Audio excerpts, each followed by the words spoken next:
What happens if somebody asks you a question and you kind of feel like it's none of their business, or you just don't want to tell them? Now, this can be very awkward in social situations, but also in business relationships and professional relationships. There is an art to handling this delicately.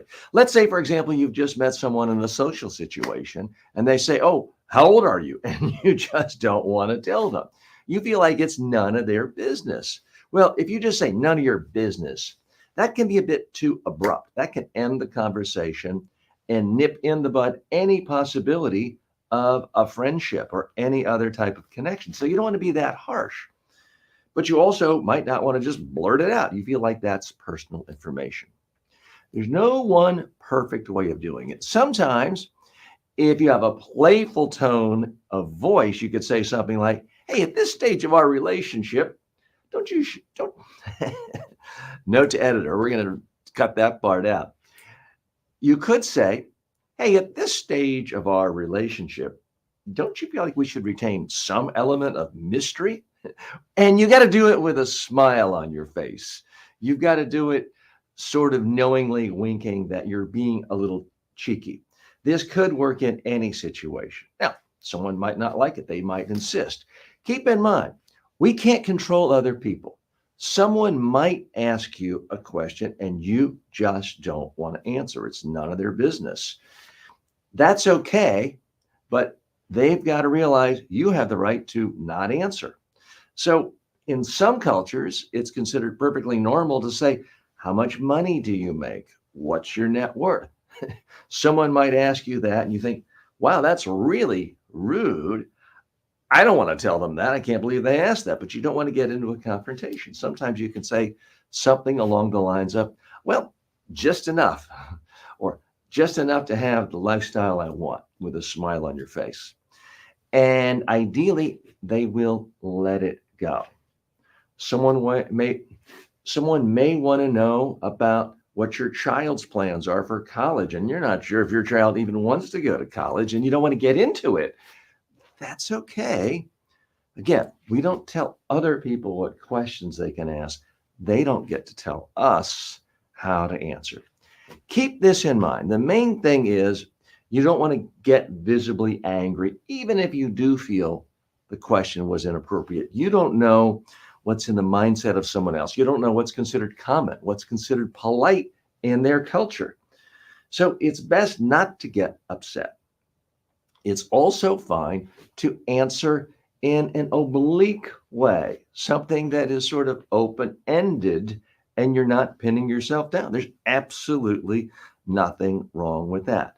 Highly personal questions. Oh, are you looking for a spouse right now? You may think that's nobody's business. You could always say, "Hey, it's always great to make new friends." That is true whether you are looking for a spouse or whether you're not looking for a spouse. The key is don't react with anger. Don't say none of your business. Now, if you feel like someone has really crossed a line, I want you to stand up for yourself. Don't be afraid to say, "Well, your questions made me uncomfortable. I don't really feel that's appropriate. But if we could redirect our conversation to," and then if it's a business setting in particular, talk about the business topics. I'm not suggesting you have to just take anything someone throws at you. But I also want you to realize it's a big world, a lot of different perceptions out there of what's right and what's wrong. And really listen to someone and see if you can figure out what is their intent. If their intent is to put you down or humiliate you, well, you don't have to take that. But if someone is genuinely just curious about you and they're asking a question on good faith, typically you don't want to just shut down the whole conversation and make them feel bad. So don't be afraid to redirect. Don't be afraid to answer in sort of a bland, generic way. Don't be afraid to answer with a question. "Oh, I'm curious as to why you're interested in that." Could be a way of taking the conversation in a different path where it's away from the area that you don't want to talk about. The main thing is if you get angry, remember now that's the only thing the person's going to remember. If you act like the question is no big deal, then perhaps it's not remembered. If someone comes up to me and says, well, TJ, how much do you weigh? And I don't want to tell them, I could always say something like, well, better weight than I was last month, but I'm not quite at my target weight. And then talk about exercise, talk about what I'm doing.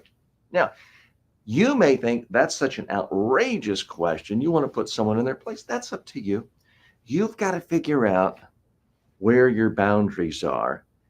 But there's two main boundaries. Remember, there's one boundary where if you feel someone has crossed it, they have done something so awful, you really have no interest in having any kind of potential relationship with them, personal, professional.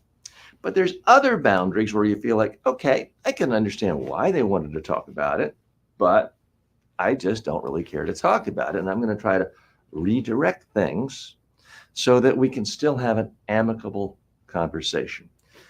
Make sure there's two boundaries, not just one. Too many people are too quick to want to pick a fight and ruin chances of any type of professional relationship, personal relationship, just because somebody asked a question they don't like.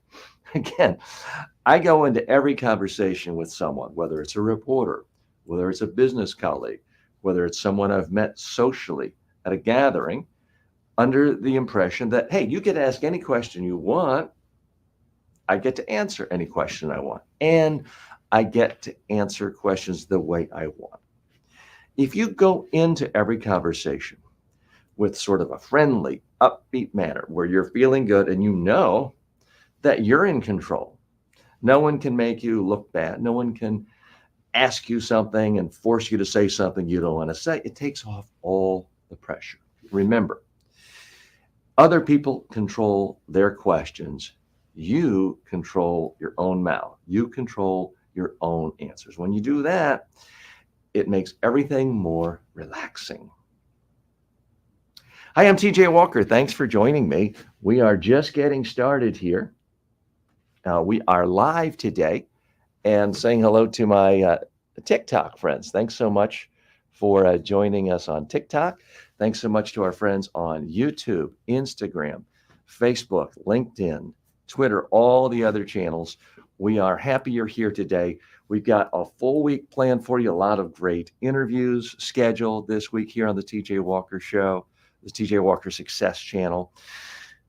Folger has joined us today. Folger, thanks so much for stopping by and saying wonderful. Appreciate your comments. What have you found wonderful so far? And Folger, how can we help you?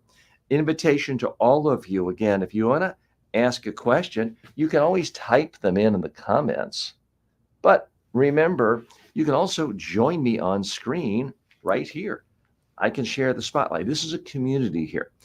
We are a group of people who've come together to try to figure out how to be more successful in life by communicating more effectively and by building confidence in communication. That's what we're all about. So happy you're here. It's Monday. We are live. Just started off with a segment on how to answer questions where you don't really want to answer. I hope that gave you some practical tips. What I do here on this show is a couple of things. I answer your questions. Your concerns are always number one. But I also sort of take you behind the scenes and show you how a content creator creates content. You see the rough drafts. I think I made 2, maybe even 3 mistakes in that first long form video there. So I make mistakes, and here's a little secret. Every content creator makes mistakes. They just don't show them to you because it's all edited out. Now, my mistakes will be edited out when you look at my short form and long form edited videos on YouTube and TikTok and all the other social media platforms. Sure, I'm like everyone else. I try to make myself look good and be as interesting to you as possible. So it's edited down. It's refined. Music is put in, graphics, B-roll. But here on this live show, you see the actual creation. I take you behind the scenes into my workshop, and you see what I do. Now, I'm doing this in part because I want to inspire you to speak out, to find more opportunities to share your wisdom, to share your insights, to share your expertise, to help other people, and to help yourself in the process. That's really what we're all about. I see some other chats coming in. By the way, you can always send me a private chat, and then I'll try to figure out, is that something you wanted to share with others, or is it truly just meant for me? Okay. I really love our TikTok community because they have such a good sense of humor. Um, Dave says, am I Joe Biden? So for whatever reason, this doesn't happen on Facebook, on YouTube, on Twitter X, on Instagram, because we broadcast Twitch. We broadcast on about 8 different live stream on 8 different platforms daily, including Amazon Live coming up later today. For some reason, on TikTok, pretty much every day, 1, 2, sometimes 3 people say that, hey, are you Joe Biden? You look like Joe Biden. No, I'm not Joe Biden. He is 20 years older than I am. He's about 82 and I'm 61. But I get what you're talking about. At some point, old white men who don't have that much hair kind of all look alike. So I'm not offended in any way. Interesting observation, those of you on TikTok. So you are watching me from a feed on my cell phone. We've not yet figured out a way of integrating our TikTok community in our main studio on StreamYard. So the people on all the other social media platforms are seeing me in a studio, 3-camera shoot. They're never seeing below the knees. What some of you astute observers noted last week, and a couple of you already today, Rob in particular, it noticed because I can't frame my cell phone that way. So you're seeing, again, behind the scenes that is not intended to ever be shown on my edited videos, which is, yes, I am wearing a suit. I am wearing a tie. But since I'm standing for 3 hours and the original intention was nobody saw my footwear, I'm wearing Crocs. So I'm not going to try to hide it from you. I'm fully transparent. And I don't have these in the edited videos because, frankly, nothing looks more ridiculous than a grown man wearing a suit and tie wearing Crocs. I would never be caught dead in a million years in real life or out on the street or in a business meeting wearing Crocs with a suit. And I was not aware that it was visible till one of you did that, mentioned it last week. So you'll just have to forgive me. That's why I'm doing it, because I am standing here for about 3 hours a day. Now, the reason I stand in these videos is because what bothers people so much, what gives tension, what creates fear quite often in speaking. I'm going to go to camera 1. I'm going to have to switch, and you will see my shoes again from this angle. What scares people, frankly, in real life about speaking is the fact that quite often you do have to stand up. People can see you. People can make judgments about it. They can judge your shoes. And you're not wrong for doing that. That's human nature. We all make judgments. But that's why those of you on TikTok, I'd love for you to come over and get the full experience of what we're trying to do here by coming to YouTube and seeing the show. And it's TJ Walker Success Channel on YouTube. Now, it is true, those of you on TikTok get to see my ugly shoes. So you would miss out on that. But again, I'm here in a studio. We have 3 cameras. I can actually walk around. So on TikTok, you're not seeing me anymore, but everyone on YouTube and all the other social media platforms, they can actually see me walk around. And I'm able to demonstrate best practices when it comes to speaking and presenting. So that's why we do that. But you did catch me on. I do have dress shoes right over here in the corner. And the first few days of doing the live show, I did in fact put them on. But being just brutally candid, it hurt my feet standing in the shoes that long. And I thought, well, no one can see my feet, or so I thought, with the way I framed it. So I'll just switch to Crocs, which is what I wear anyway. But I do appreciate any observation. Now, if you have a question that relates to speaking or presenting, that's my first choice because I want to be helpful to you. And I might not get everything perfect. I may have lost some of you saying, I would never take advice from a guy who wears Crocs with a suit. If that's your reaction, I can't blame you entirely. All I can tell you is I'm here to help you communicate more effectively. And who am I? I'm TJ Walker, and for 40 years, I have traveled the globe teaching executives on how to communicate effectively.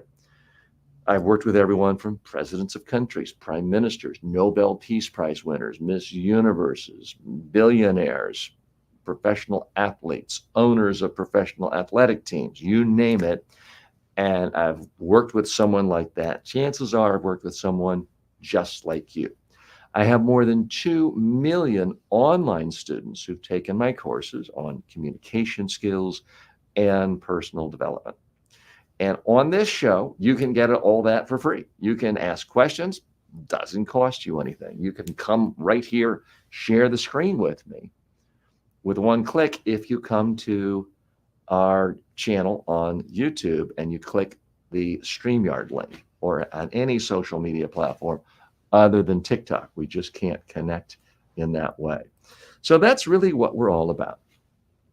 Again, Volker, thanks so much for stopping by. Janice stops in and says, hello, just dropped in for a minute.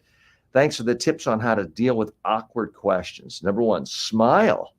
Dodge, how old am I? I'm 25. How much do I make? $1 a year. Can I hit you for a loan? Okay, that's a great response. So I had given the example, what happens if somebody asks you how much money you make for a year? And Janice has a very clever response. I make $1 a year. Can I hit you up for a loan? Obviously a joke and designed to remove some of the tension of the situation. I should have mentioned humor. I think humor is a great way of diffusing tension. So yes, Janice is absolutely on target. And of course, I also should have mentioned smile. A smile goes a long way. If someone asks you a question and you don't like it, and instantly you look mean, angry, tense, it kind of takes the air out of the room. It makes it hard to recover. And maybe the person just blurted out something without thinking, and maybe they're not really that curious about it. They just, here's an example. I don't get this, but someone could come up and say, how tall are you if you're a very tall person? Now, I am taller than the average person, but I'm not so tall that people just come up and say, how tall are you? I'm 5'11 and a half, 6 feet on a good day, as we say. But certainly people who are 6'6", 6'7", that's a question they get often. And my understanding is a lot of people find it highly annoying. Everyone's got to figure out how they want to react to certain situations, but it may be that the person who asked you, how tall are you, is a wonderful person. You have a lot in common. The person's highly intelligent. It's just that was the first thing that came to their mind.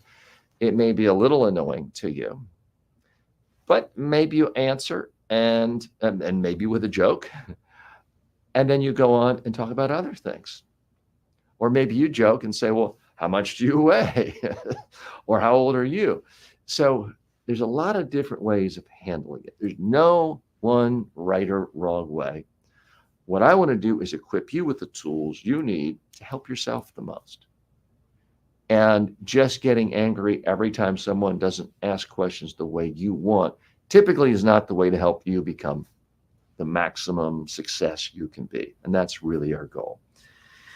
Janice also writes, responding with anger only if you want to be remembered for anger. Excellent point. Don't let them pressure you into where you don't want to go. Have boundaries. You can't control questions, but you can control answers.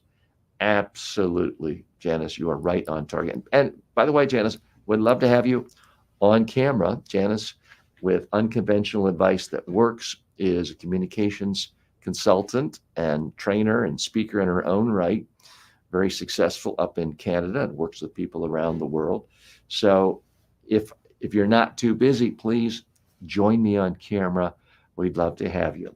So we do several different things on this program on a daily basis. The top priority is always answering your questions about communication skills.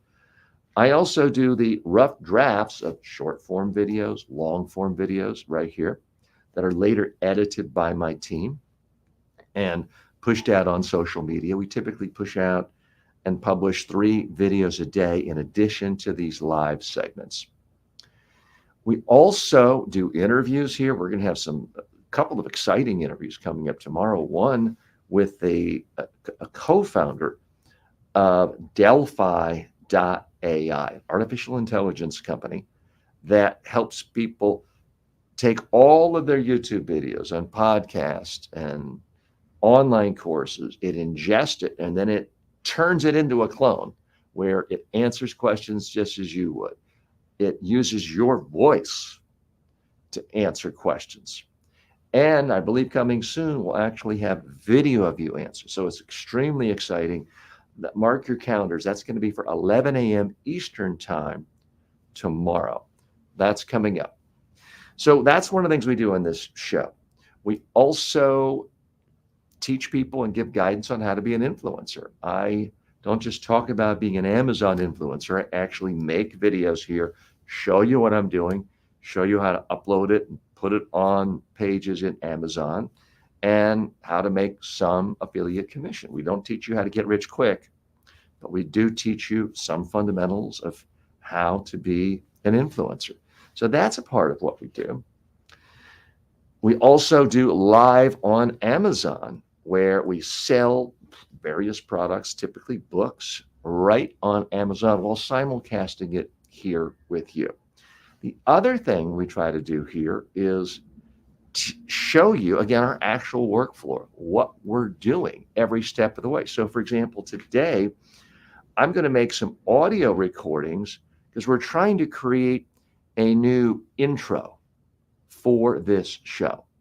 You know, if you watch any kind of TV show on Netflix or traditional broadcast TV, typically they either start right away with an identifier, or they start off with some element, a bit of drama if it's a show like Succession.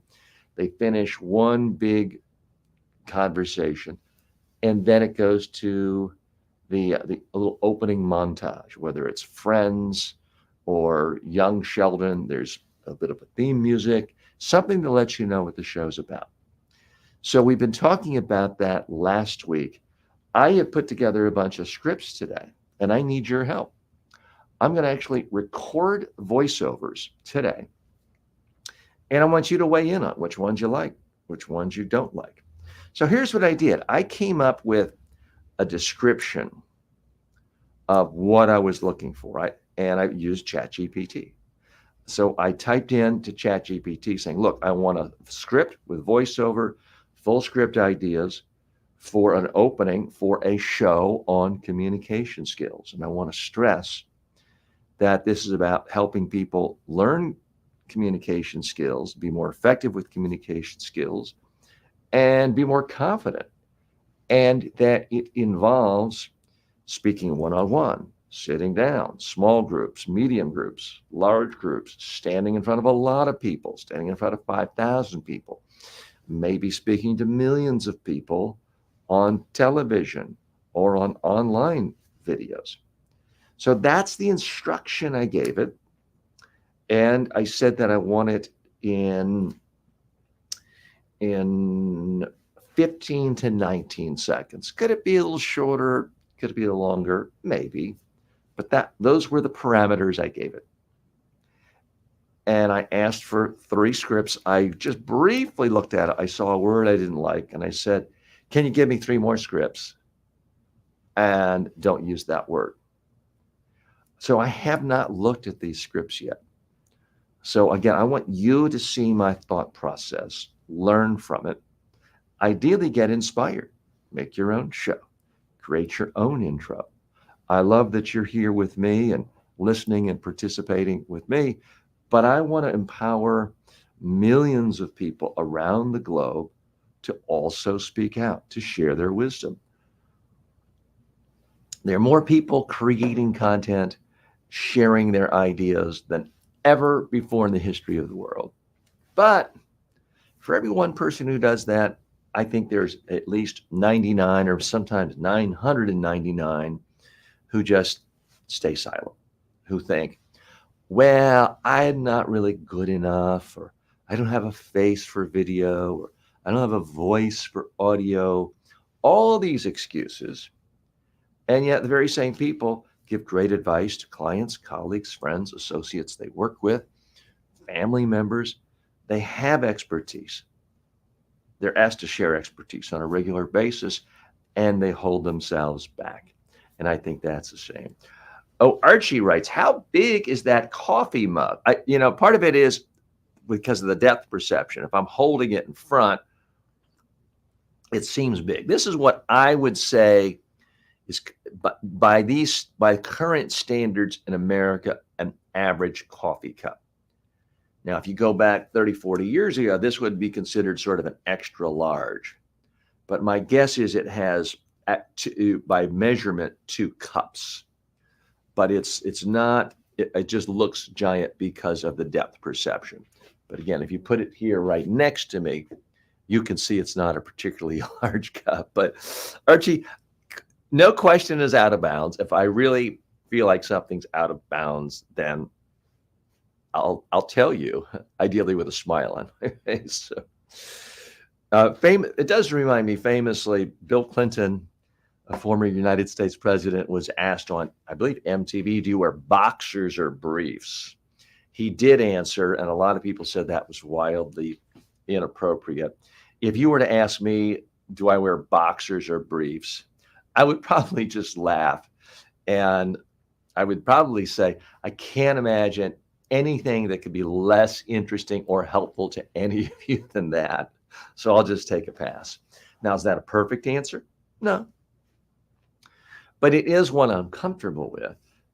And I'm pretty sure no one out there really wants to know or cares either. So you've got to make that decision for yourself. Okay, so I am going to hop right in. I'm going to record these now, and I want your feedback. And so you're going to see the rough thing. You're going to see me make a stumble. You're going to hear me give notes to editors. I don't think I like that. So I'm going to adjust my microphone so we get slightly better quality, and I'm going to talk into it. Maybe we'll go ahead and do this angle. It's probably a little more visually relevant to people on YouTube and other social media. For my friends on TikTok, we only have one camera angle because I'm connecting with you by phone.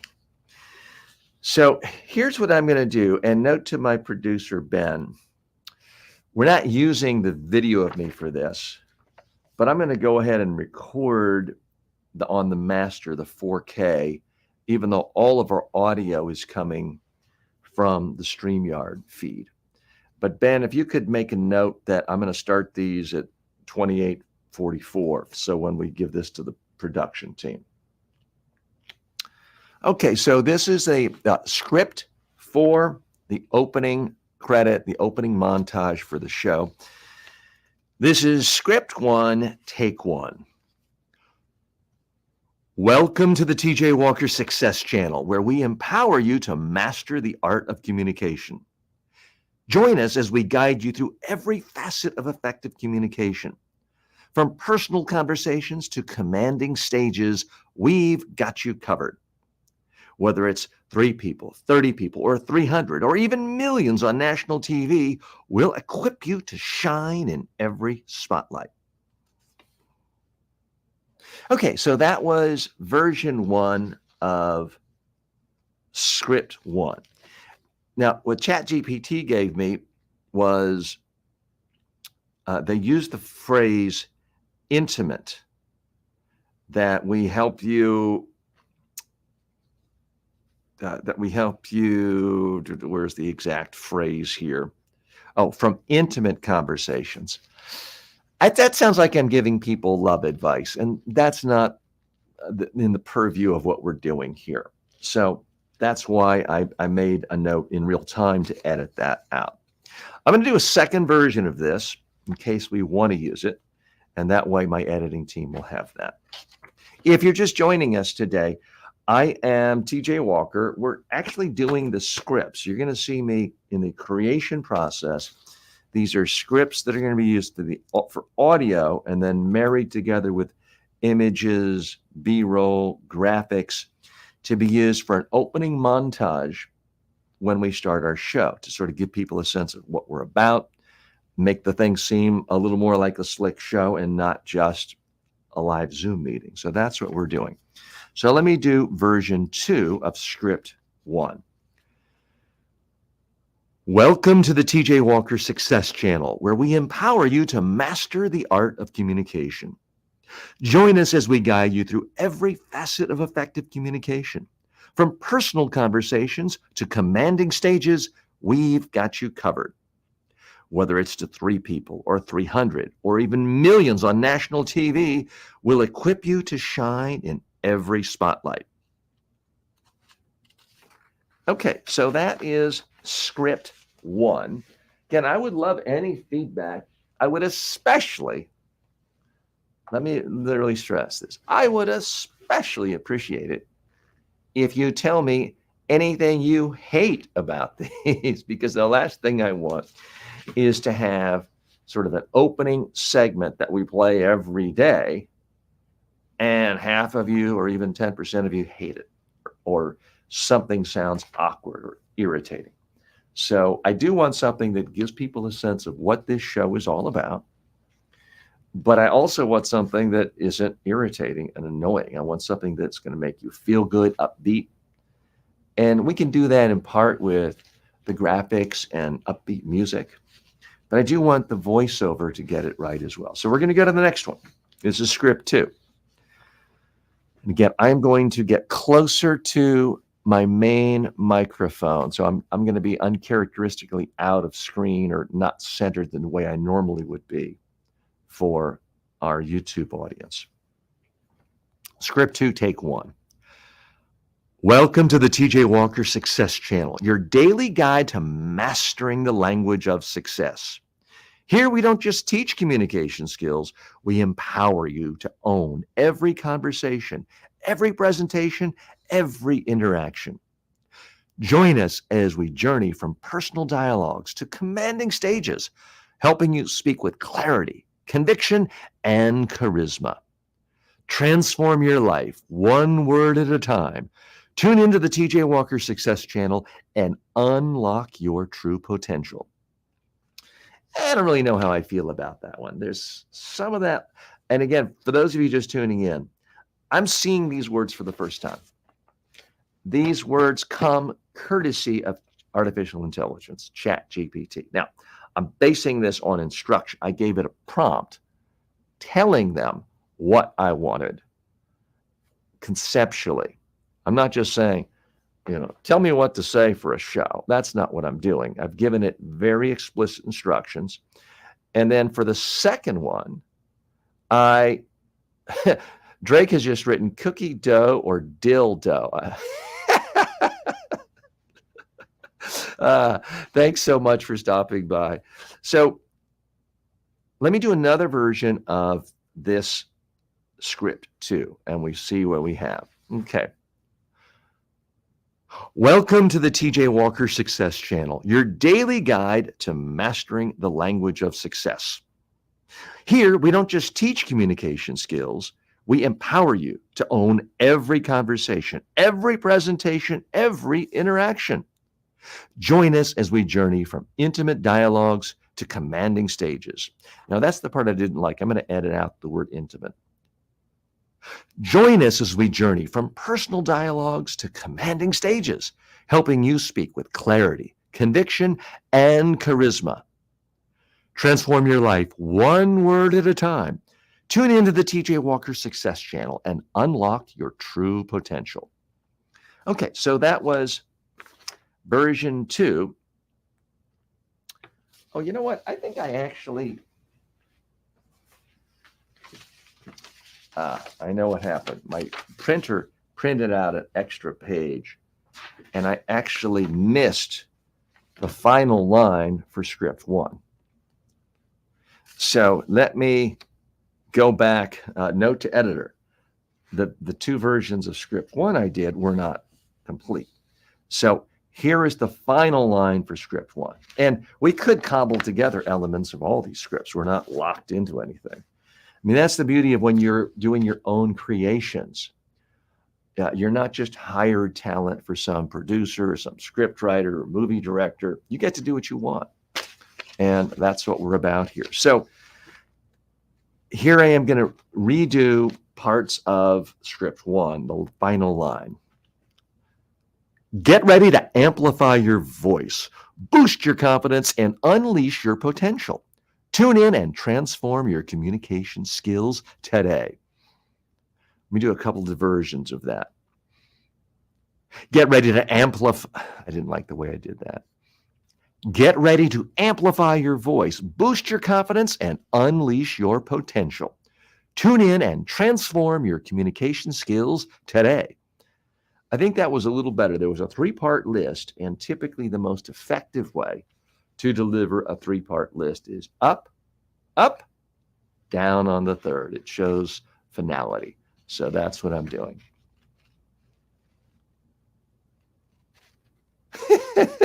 We're having all sorts of odd comments coming in from TikTok. But you know what? I'm happy you're here, and I'm happy you're participating.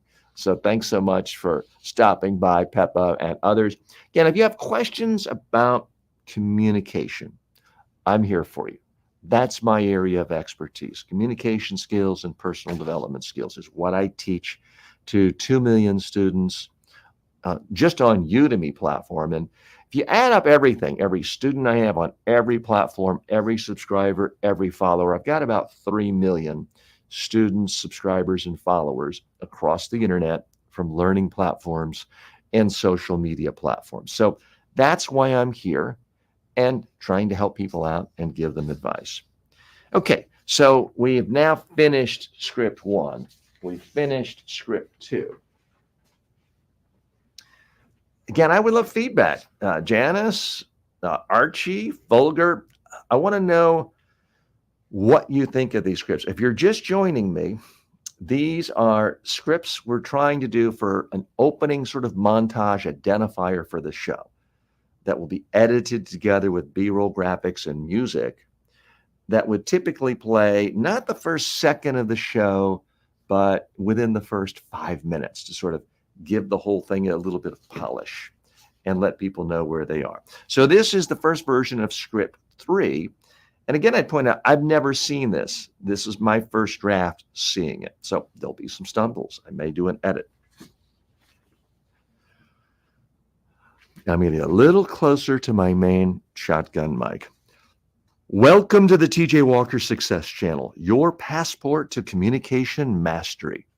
Here, we don't just teach communication, we instill the confidence to captivate any audience, anywhere. Join us as we navigate the spectrum of communication, from personal exchanges to global platforms. I'm going to read. What I did is I edited it. It says intimate exchanges. I don't like the way that sounds, so let me redo that. Join us as we navigate the spectrum of communication, from personal chats to global platforms. That doesn't really work either, the chat. Childish says, I liked you in the TV show Dallas. Dallas was one of my favorite shows way back in 1980. I know when I had my pocket square sticking way out, I looked like Cliff Barnes, at least in my own mind. I don't know if you think I look like J.R. Ewing, but I do appreciate the reference. Let's do that line again. Join us as we navigate the spectrum of communication, from personal conversations to global platforms. Elevate your voice, elevate your life. Tune in to the TJ Walker Success Channel and start on your journey to communication greatness. I almost laughed here because they had the word embark. And just recently I saw someone saying, something was written by ChatGPT if you see the word embark, because real people don't use that word. So I had to suppress a chuckle. So let me do script 3 again. I would say off the bat, I'm not crazy about script 3, but we'll do another one and we'll have it in the can. Those of you who have not produced a lot of audio or video, the more you produce, it just makes it easier for editors to have more things to choose from. Now, it's not my normal way of production. My normal way is try to get things out quickly, make them conversational, do it in one take. But this is different because this is something that is going to be used again and again and again, ideally for years on a daily basis. So it's worth building it in a way that is not irritating. And even one word can be jarring if you're hearing it every day. And I see Chalgia says, "Who killed JR?" Though now some of you are dating yourselves. I remember that, but way back in about 1980, it was a different media landscape. Very well, unless you were really rich or ahead of time. No one had cable TV that I knew of, no internet. You had 3 channels in the United States in most cities plus public TV. There was a show called Dallas, and the lead character, Larry Hagman, was shot, and that was the big cliffhanger for the season. Who shot JR? So apparently it's someone in that I'm resembling. And Chad said it's Chad. I don't think Chad was a character on Dallas, but be that as it may. Again, I'm glad you're here and participating. Those of you tuning in for the very first time live on TikTok, I'm TJ Walker. This is a show about communication skills. If you have any questions about how to communicate more effectively, I'm here for you and will do my best to answer and demonstrate. What I'm doing right now is recording voiceover content for the opening promo, the opening stinger. It has different names, the opening credits for the show that we will be using on a daily basis. Okay. So now let's do script 3 again, I believe. I'm getting closer to my main microphone. Welcome to the TJ Walker Success Channel, your passport to communication mastery. Here, we don't just teach communication. We instill the confidence to captivate any audience, anywhere. Join us as we navigate the spectrum of communication, from personal conversations to speaking on global platforms. Elevate your voice, elevate your life. Tune in to the TJ Walker Success Channel and start your journey to communication greatness. Okay, note to the editors. If we use anything from that one, that was the best one, because I made more edits on the fly to make that one make more sense, at least to me. But I want to know what you think. If you like, and by the way, if you're watching this on demand, please leave comments on what you don't like. Would be actually more helpful. Not as helpful if you want to talk about what character I look like from a 1980s TV soap opera, but we're happy to have those too. But if you have any thoughts on the wording of this voiceover to be used in sort of the opening segment credits of the show, let me know. Okay, we're going to move on to script 4. These came out after I gave some additional instruction to ChatGPT, and we'll see if we notice. My camera seems to be just okay. It had moved just a little bit. Lackey, let me hit stop of record 1 second. Locke writes in, "Sir, it's very hard to get rid of my native accent. I'm frustrated because of this. Please give me some needful advice." So, Locke, let me ask you, when you're speaking to people, do you feel that they can't understand you? Because it is possible for an accent to impede someone's ability to understand you. In that case, it is a problem worth trying to solve. If they understand you and just stylistically you'd prefer to have another accent, that's a different issue. I will stress to you, everybody in the world has an accent of some sort. I have a sort of a standard American accent with a few Southern tinges because I did grow up in the South, but it's not a particularly strong Southern accent. Everybody has an accent. Deepak Chopra is an extraordinarily well-known health and wellness guru, known around the world, and he has an Indian accent. Sounds a little different to Americans than mine. Guess what? Hasn't hurt him a bit. He's wildly successful, has had about 100 books on the bestseller list. He's wildly rich, wildly successful, wildly influential. Didn't try to change his accent to sound like a Midwestern newscaster somewhere. Instead, he focused his time creating good ideas and creating books, and going on TV shows and speaking to people on his YouTube channel. So, Locke, that's my biggest question for you. You say sometimes they do miss it. I could help you a lot more, Locke, if you came right on camera and talked to us. Then I could hear it. Because so often I have clients from all over the world where I'm working with them face-to-face or online. They're telling me they have a problem with their accent. But when I listen to them give a speech, I have no problem understanding them. The biggest problem they have from my perspective is they're not telling me anything interesting. They're using the speech to bore people doing a boring data dump. So the problem is not the accent. The problem is their message and how they're trying to illustrate their messages, and specifically not bringing in enough story. So I can't diagnose you unless you want to come on. I'm happy to do that. There's no charge. You might as well take me up on it. Now, you're saying sometimes they miss it. The other challenge people have quite often when they have an accent that they perceive as not a dominant accent or the most popular accent is they intentionally soften their voice and they speak faster than normal.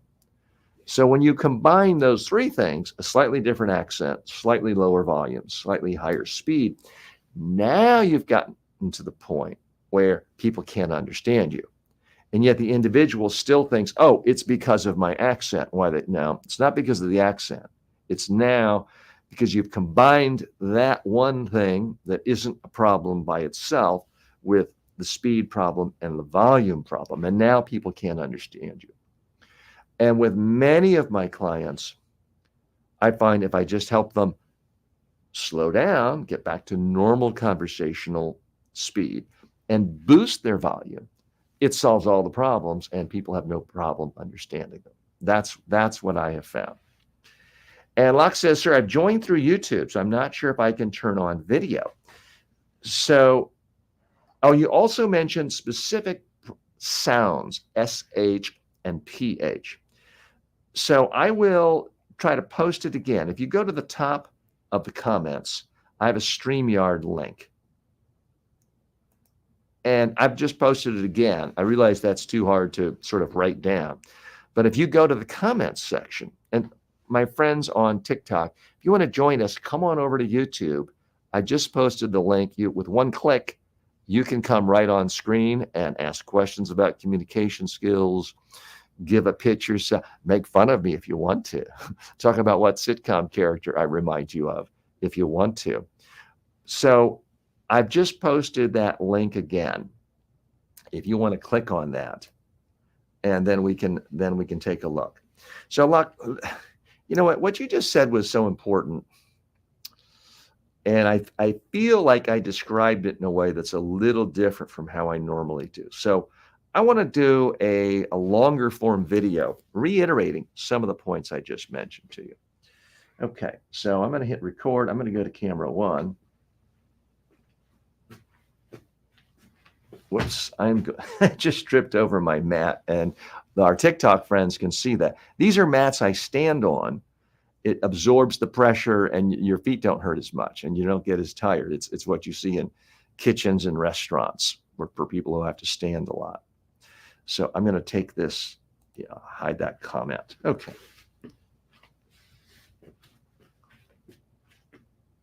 And I'm going to remove these papers because they're a little bit distracting on the screen. Right there.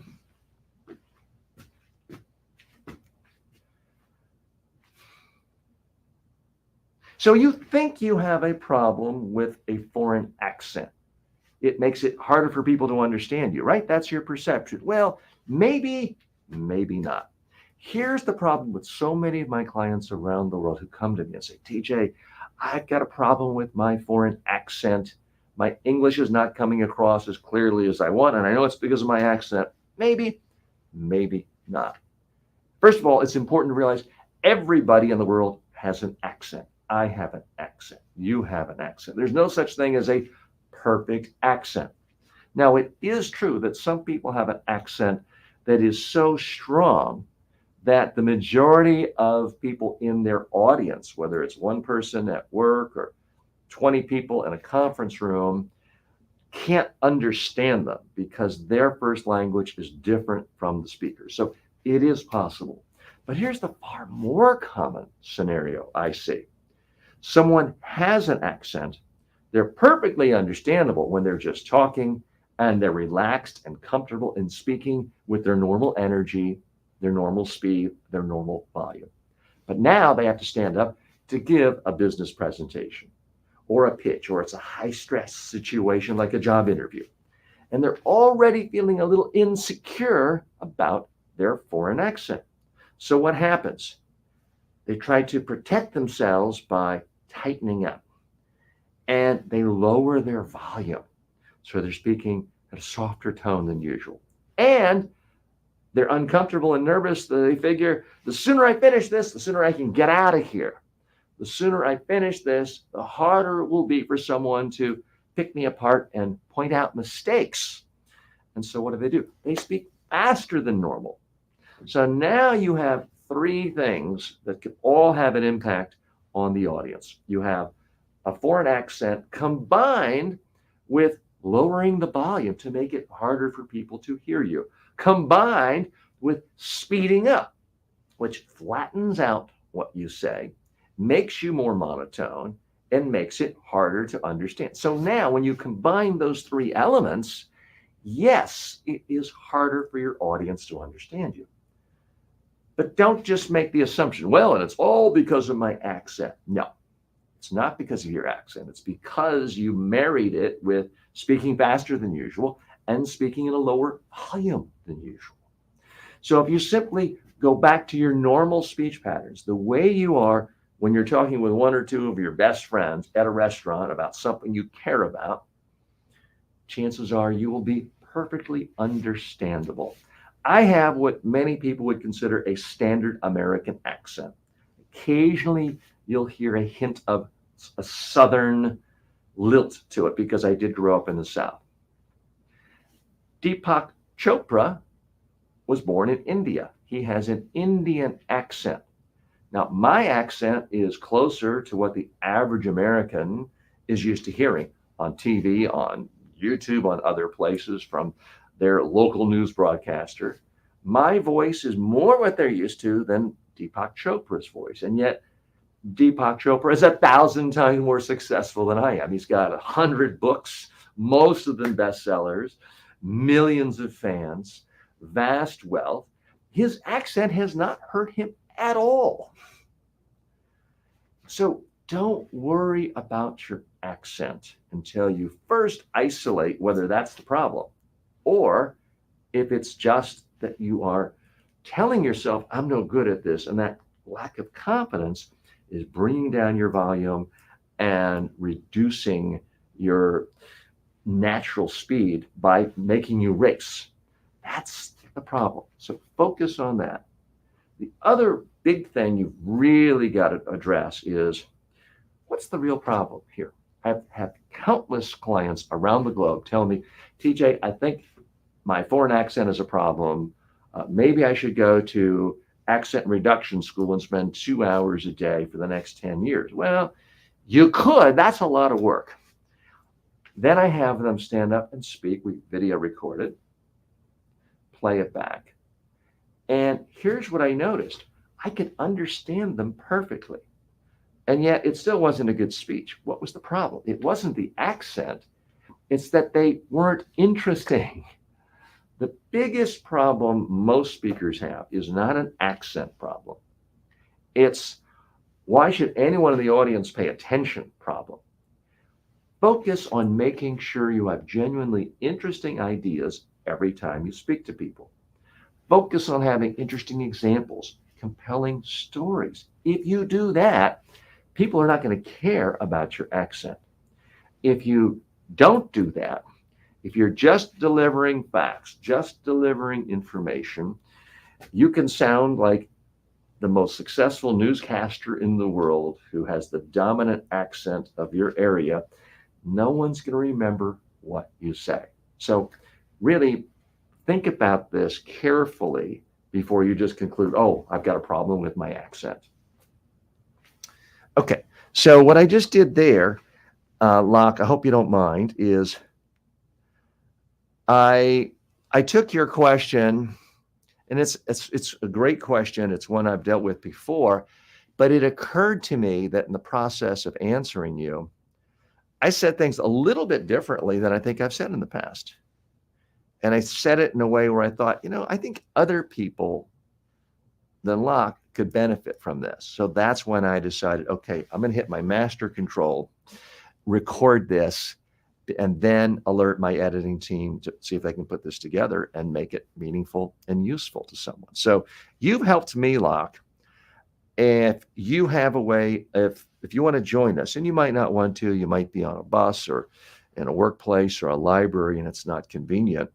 But if you want to come on and join me, then I could detect, because I am going to give you the honest truth. If you speak in a way where I'm really having trouble understanding you, I'll let you know. Sometimes it's just self-consciousness people have.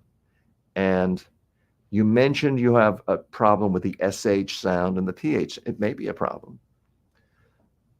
So I don't want to say nobody ever has problems with accents or certain vowel or consonant sounds or blends. It can, in fact, happen. But I can't really help until I can hear you. Okay. So I want to continue with your help of doing these sample voiceovers in just a minute. But first, we're going to take a brief commercial break. Now, these commercials are a little bit different. The commercials I'm going to play for you are commercials that I have done as an Amazon influencer. So you're going to see me talking about products that are for sale on Amazon. These are products that I bought with my own money that I use, like, and recommend. So I'm going to play these ads. My friends on TikTok, you're not going to see that. You'll hear it. But if you want to see it, come on over to the YouTube channel. It's just TJ Walker Success on YouTube. And I do see other comments. Chad loves JR. And he was a villain that I like to pull for way back in 1980 as well. Chad says, I have a standard American accent mixed with a game show host. Okay. I don't know if that means you or that's how you think I come across. So not offended by that.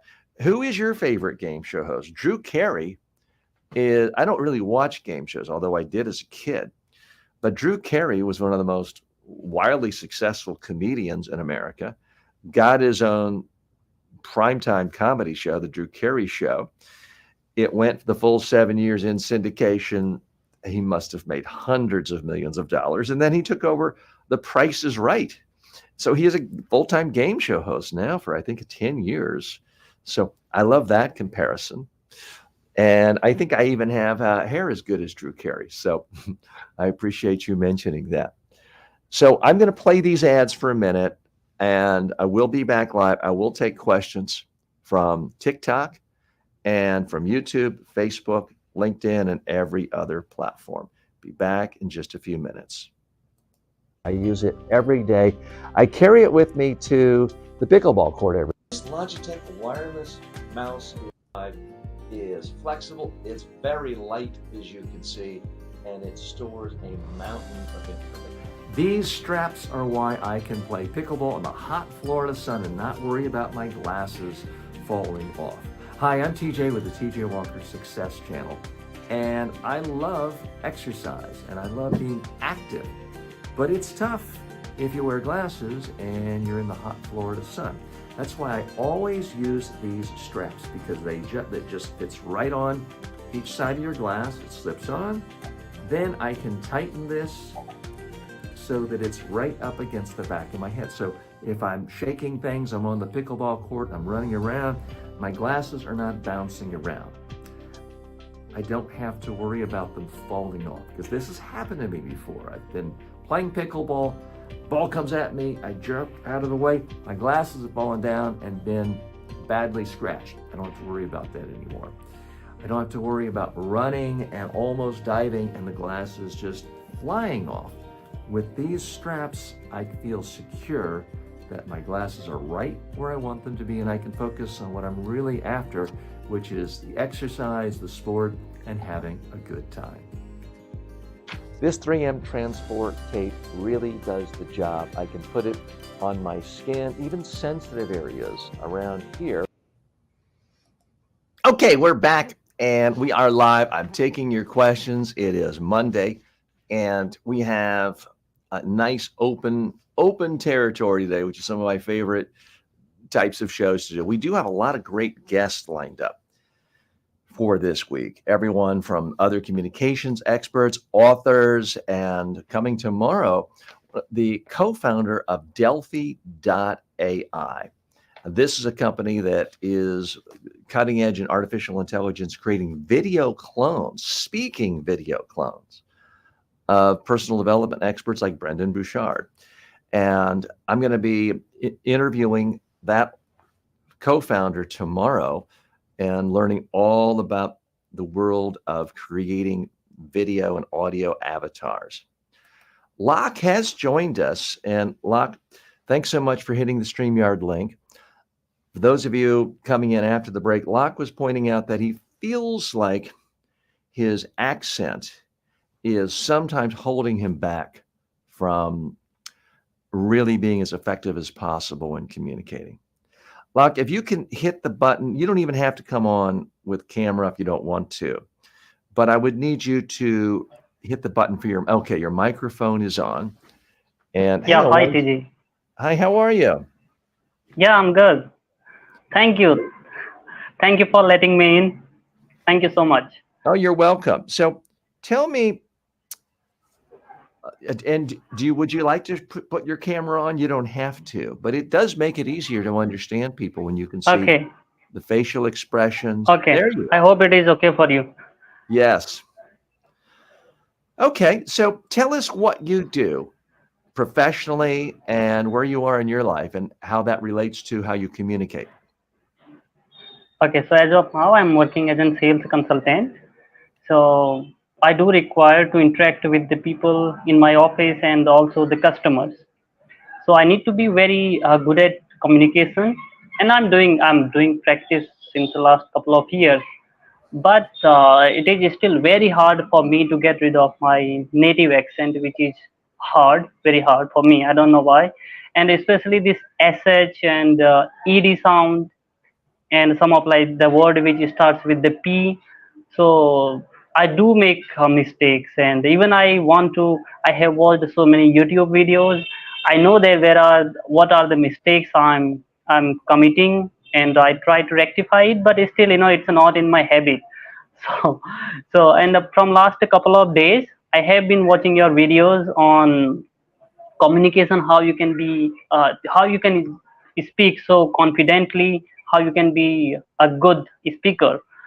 So that's how I came to know you, and I'm here now. And well, Locke, I really appreciate you coming, watching, number one, asking questions, number two, number three, being brave enough to just show up on camera. I really appreciate that.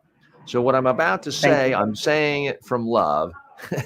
You're completely wrong. You're completely off base because I think you speak in a way that is completely clear, easy to understand. Your volume is fine. Your energy's fine. Your speed is fine. I'm understanding every word, and I'm not even looking at you now because I'm looking at a camera and I'm hearing you through a Okay. little speaker. So it's less than an ideal situation. And I think you're coming across really well. So here's the ultimate test anytime you speak or present. Let's say you're at work and you're talking to 3 colleagues, just giving them an update on what you've been doing the last few weeks. Afterwards, just pull one of them aside who's friendly and say, "Hey, I need a little feedback. What do you remember me saying in our meeting?" If they say, "Well, Locke, you were great. Everything was fantastic. You were really professional." That's no good. That's not what you want to hear. You want to hear them telling you the specific messages, the examples, the case studies, the stories you were talking about. If they remember that, then you know you really communicated. Now, perhaps you're speaking to a client on another side of the world, but you've been working with the same client for 6 months, and you've been Yeah. presenting to 6 clients in a Chicago office or something. Talk to one of them an hour later and just say, "Hey, how about a little feedback? What do you remember me saying?" Because if they're actually remembering your ideas, that's the ultimate test. But to my ear, where are you based, Locke, if you don't mind me asking? Where do you Yeah, I live? come from Delhi. From Delhi. Okay. So I've Yeah. spent a fair amount of time in Delhi, and a lot of people in the United States don't realize this, but there's so many different types of accents in Yeah. India. I mean, different. Yeah. Well, first of all, there's hundreds of languages, but there's so many different types of English accents in Yeah. India. Some people sound like they are, members of the royal family from Great Britain. Some have like German accents. Some of the people I've met from Delhi are speaking so quickly, I can't understand a word they say. There's a lot of different types of accents. To my ear, yours is very easy to understand. I wouldn't worry about it at all. Is it possible to change an accent? Sure. You mentioned, for some reason you have a hard time changing your accent. Well, I can tell you the reason. It's really hard. It's hard for everyone to do it. If I tried to just do this show tomorrow with a British accent, I'd be horrible. People would just leave comments laughing and never come back. So it's extraordinarily difficult to change your accent. There are accent coaches in the world. They do involve a lot of practice where you're recording yourself. My wife is using an accent reduction app right now, and I forgot the name of it. You could do some research if you really want to do it and spend time on apps where you say a word or a phrase, it records it, it plays it back, and then it plays it back what it says you should sound like. So there are apps now, so you don't have to spend a fortune on hiring a private accent coach. Okay. But my bigger recommendation for you, frankly, is focus on doing great work with what you do and having great stories and examples. So every time you speak, people think, wow, Okay. Josh is really doing fascinating things. I want to learn more about what he's doing, rather than you trying to sound like me or some generic American. That would be my advice. But certainly Okay. it can't hurt to learn another skill, and speaking with a different accent is another skill. I'd rather you figure out how to talk in a more interesting way about what it is you do. What do you do? What line of work are you in? Okay. So it's a kind of a. I'm working in a company where we need to sell the product. So there are different the customers or the client from the different part of India. So we call them, we get the call from them sometime, and we try to explain them about the product. Mm-hmm. And what Yeah. sort of a product is it you sell? Is it an information technology product, a consumer No, no, no, product? no. Actually, it's about hearing aid. Maybe Hearing you, aids. yeah, you have heard about it. Well, I'm certainly familiar with hearing aids, and I have family members who use them. And at some point, I'll probably need them. I am going to be 62 this year, so at some point, I'm sure I will need them. I mean, I use hearing aids Yeah. of sorts every day.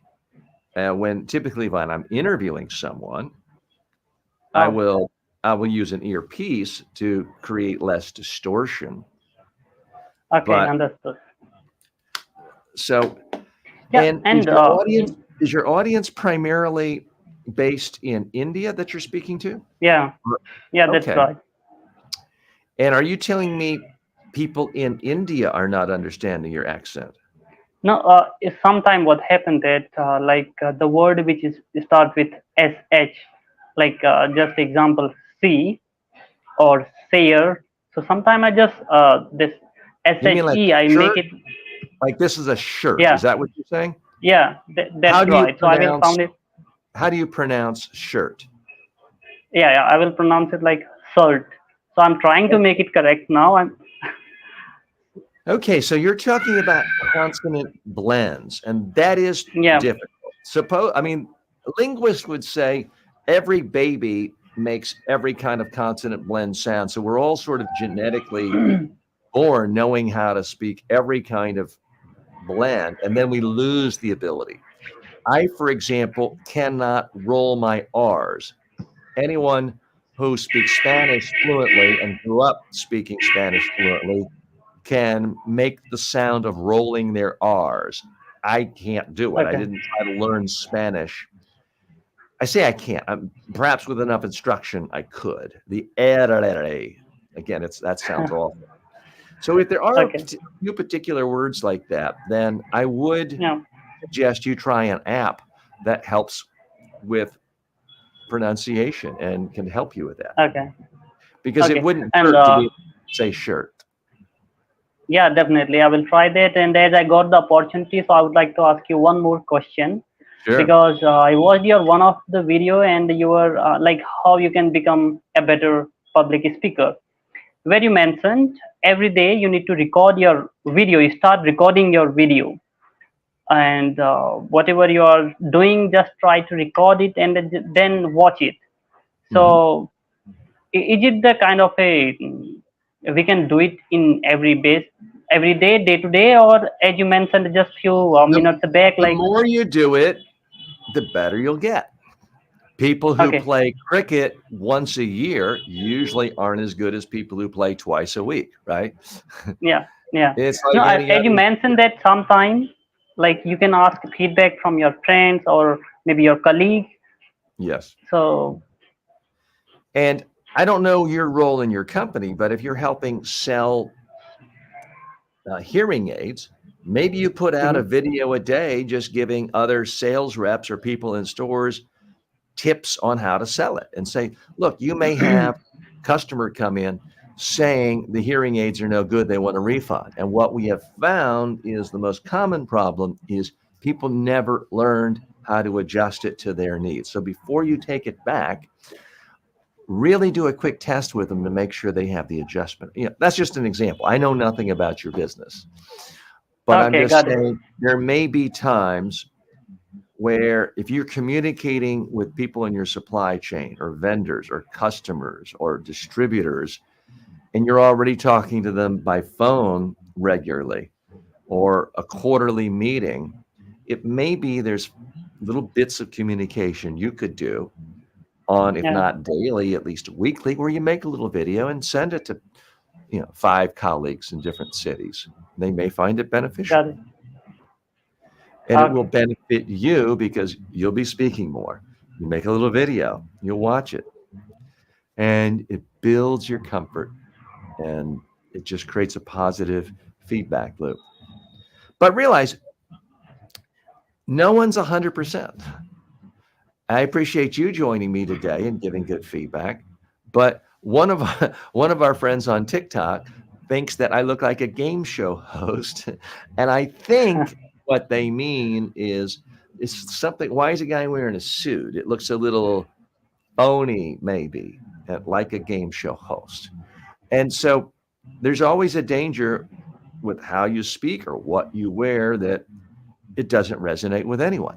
I happen to, I mean, for many, many years, I just wore sort of a casual shirt, sometimes just a polo shirt when making videos. And what I found over this last year is when I'm in a suit and tie demonstrating and standing, talking about public speaking, it somehow resonated with audiences around the world. So videos like that when I'm wearing a suit and tie might get 10, sometimes 100 times more views than when I just had a shirt on without a jacket or a tie. So that's why I decided that, okay, if that's what the audience wants, I'll wear a suit and tie.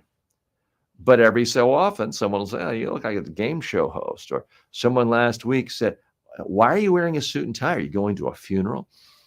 You can't please everyone. Just keep that in mind, Locke. But it sounds like you're on the right track.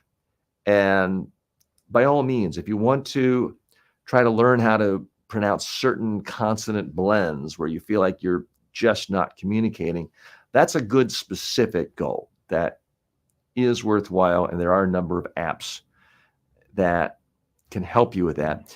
But that does remind me, one of my own goals for this show is to do a whole series reviewing apps that help people with accent reduction and for issues like that. So that is going to be coming up here, I hope, in the next couple of months. So stay tuned for that. Locke, thank you so much. We wish you success. Definitely. And feel free to come Thank back. you, TJ. You're welcome. Thank you so much. Thanks for stopping by. We do appreciate it. And we appreciate at this point, way more than 1,000 people have stopped by to say hello on TikTok. And Chalice says, you're funny like a game show host. Okay, well, I like that. Everyone likes to feel like they have a sense of humor. So I do appreciate that. We've got a slight technical problem now where I've gone blurry on camera 1. So I'm going to step over here on camera 3. I'm going to step over to camera 1 a minute. Sometimes it needs a second, and I've stepped out of frame for TikTok. I realize that. And sometimes if I just go tight, and that solves the problem because we have it on autofocus to latch onto the face. Okay, we're going to continue sort of our look behind the scenes of what goes on at a content creator's studio. And I am going to record more rough draft audios for the opening credits for this show. As I told you earlier today, I used ChatGPT to help me with a script.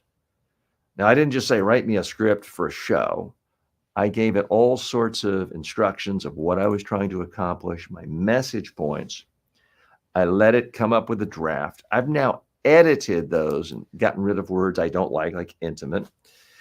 And then I asked it to do even more versions of it. So I have about 6 different drafts. I'm going to record these again on audio and 4K so that my editing team has different footage to pull from. And this will be used really just the audio.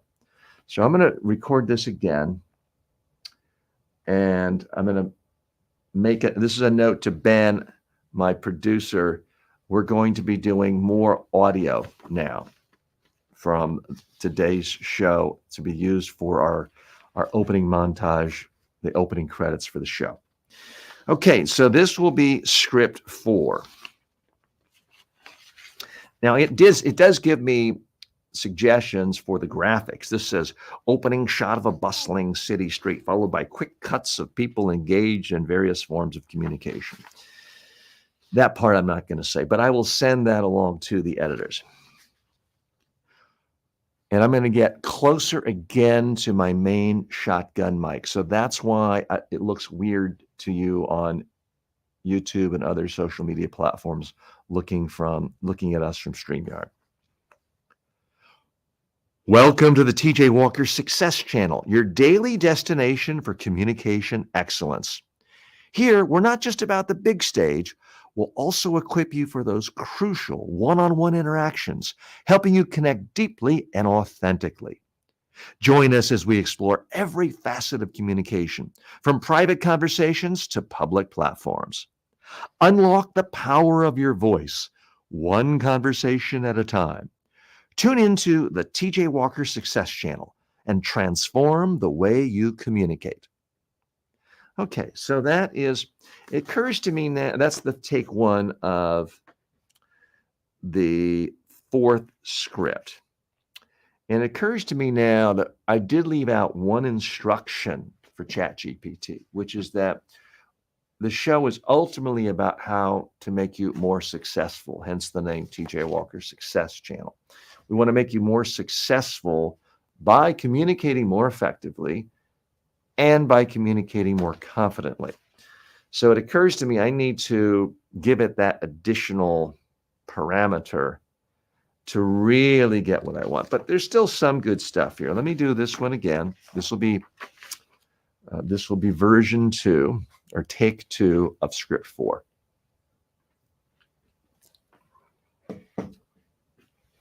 Okay. Welcome to the TJ Walker Success Channel, your daily destination for communication excellence. Here, we're not just about the big stage. We'll also equip you for those crucial one-on-one interactions, helping you connect deeply and authentically. Join us as we explore every facet of communication, from private conversations to public platforms. Unlock the power of your voice, one conversation at a time. Tune in to the TJ Walker Success Channel and transform the way you communicate. Okay, so you know what I'm thinking now is that I really do need to add that additional parameter of success to give me a script. So I think what I'm going to do is take a little commercial break. I'm going to do it right now with, I say that. Why don't I just show it to you so you can see exactly what I'm thinking of? Okay, Chadless. Several of you are being a bit silly, and one of you is mentioning Bruce Almighty, which is a fantastic movie by Jim Carrey. If you're saying I look like Jim Carrey, wait, is that the one with Jim? No, that's the one with Steve Carell. I was going to say, if you think I look like Jim Carrey, that's fantastic because he's a very good-looking Hollywood leading man. If you're saying I look like Steve Carell, not so much, but I'm happy about the comparison. And Jed, I do appreciate you spending time with us today. If I can help you in any way, even if it's just to be amusing, that's fine too. So let's do this right now because I sort of have to fight my instincts too. I'm still thinking about, I have to give you this polished show. And the premise here, frankly, is not to be a polished show. So I'm going to bring my ChatGPT back. I'm going to bring it up. I will share on the screen with you what I'm doing in just a moment. So I'm going to type in chat, pull that up. I'm going to go back to my Word document. And I'm going to share with you what it is. Not that this particular script would be in any way helpful to you, but I am fascinated, and I know a lot of you are keenly interested in this idea of how do you use artificial intelligence to help you with other communication. I'm not suggesting that you just farm out your entire brain to artificial intelligence. Not suggesting that at all. What I do want you to think about is how to use artificial intelligence to help you do the things you already do better and to save you time and to help you become more authentic. So I'm not going to just put and read off a script that I don't believe in or I feel is inaccurate. But what AI does is write different versions of script much faster, polish things out, smooth things out, and help you really come across more in a way that can be effective for you and what you're trying to do. Okay, So I'm just going to show you right now. I'm going to share my screen. And forgive me, my friends on TikTok, you can't see this. If you're willing to come over to our YouTube channel, you'll see different screens. You'll see exactly what I'm working on. I'm going to show my working screen. I'm going to show you my Word document of what I'm looking at right now. So this is my screen. And when you're dealing with ChatGPT, I don't worry about niceties like spelling. There's all sorts of spelling errors here. And some of them are a little bit odd. Maybe I will change this to speak. But if I can figure it out, so can ChatGPT. This is, again, all sorts of typos. But I'm asking it to write the script for the opening of a daily online YouTube show. And I didn't even spell that right. The show is about helping people improve their communication skills, specifically spoken communication. Here's where I need to make a change. I need to say, the show is about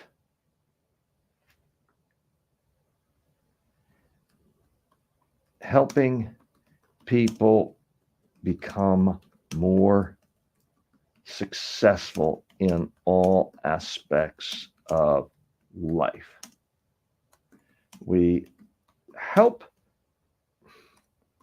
people become more successful by making them more effective at communication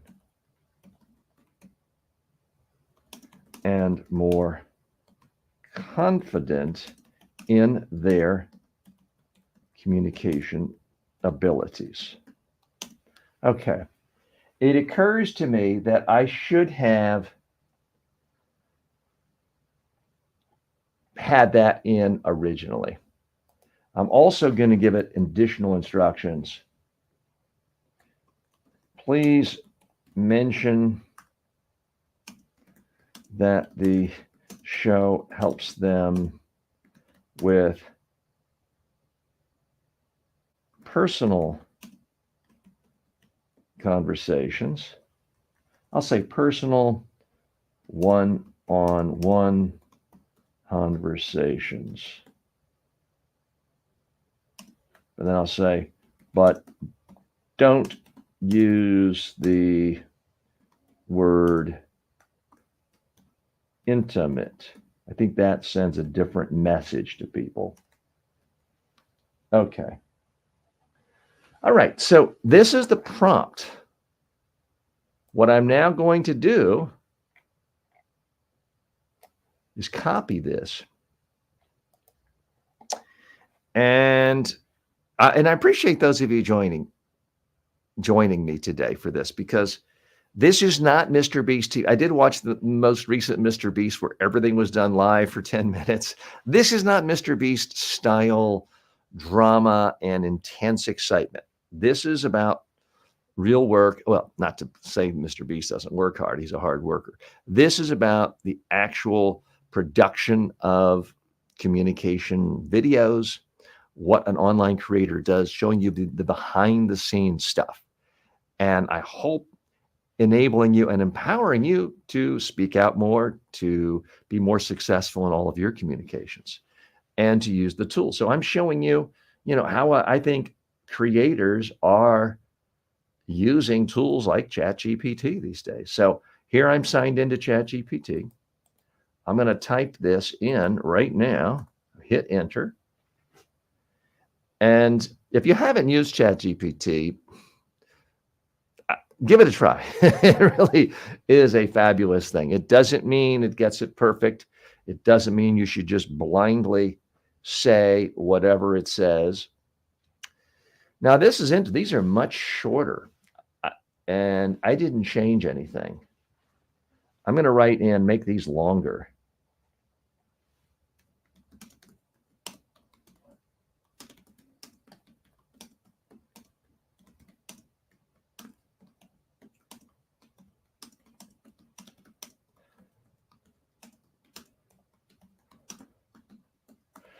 Okay, so I just typed in, as you may or may not be able to see, make these longer. It should be about 20 seconds long because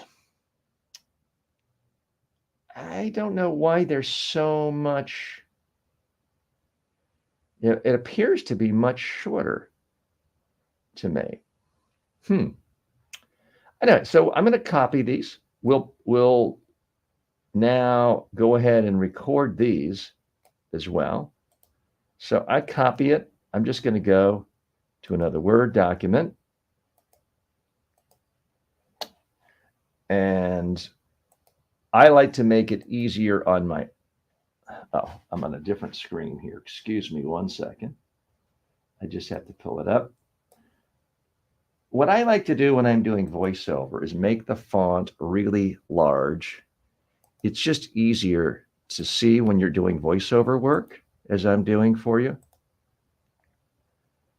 And so I typically bold it and enlarge in it.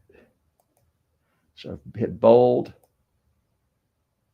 I'm making it a little bigger. And I'm just going to hit print.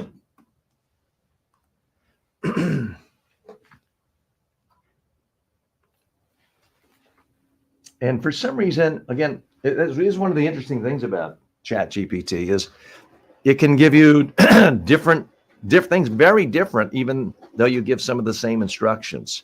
It does give variety. So I'm going to walk off screen 1 second and get my copy right here. I'll be right back.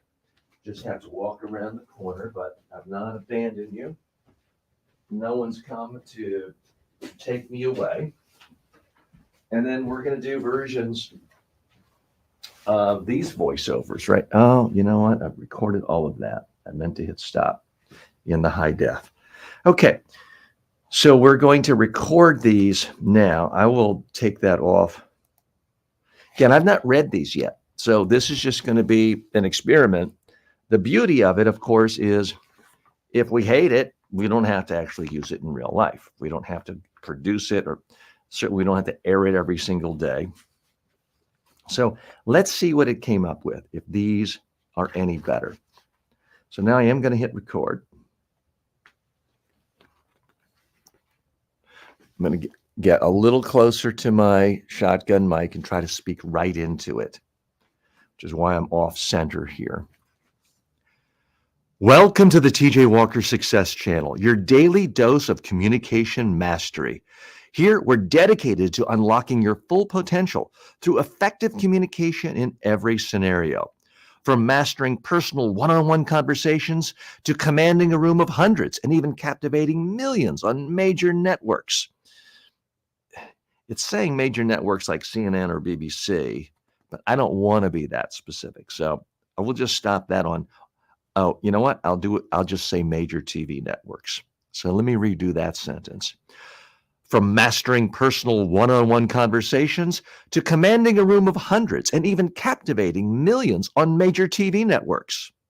Join us every weekday and become the communicator you've always wanted to be.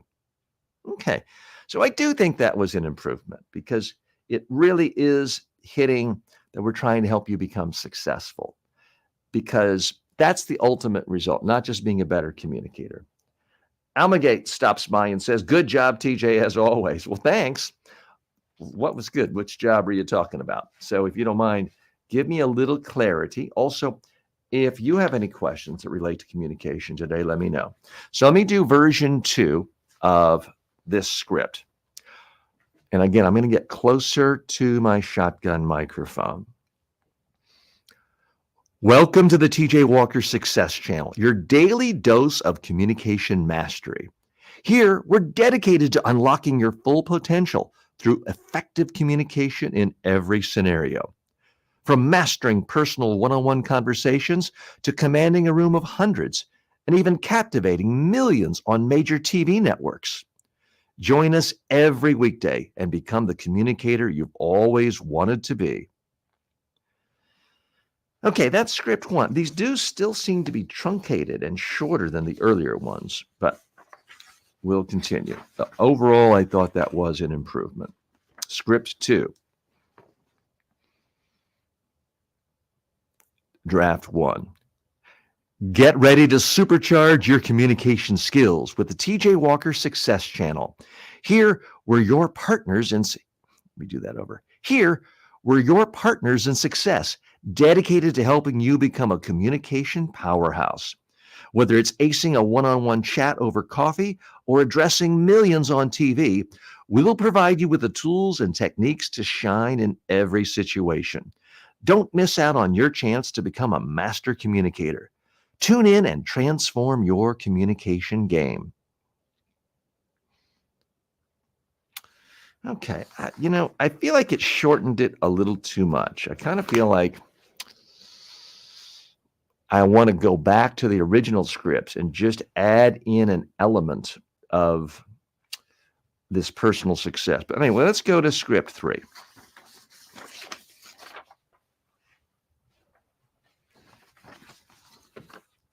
And all of a sudden, it's getting a little bit warm.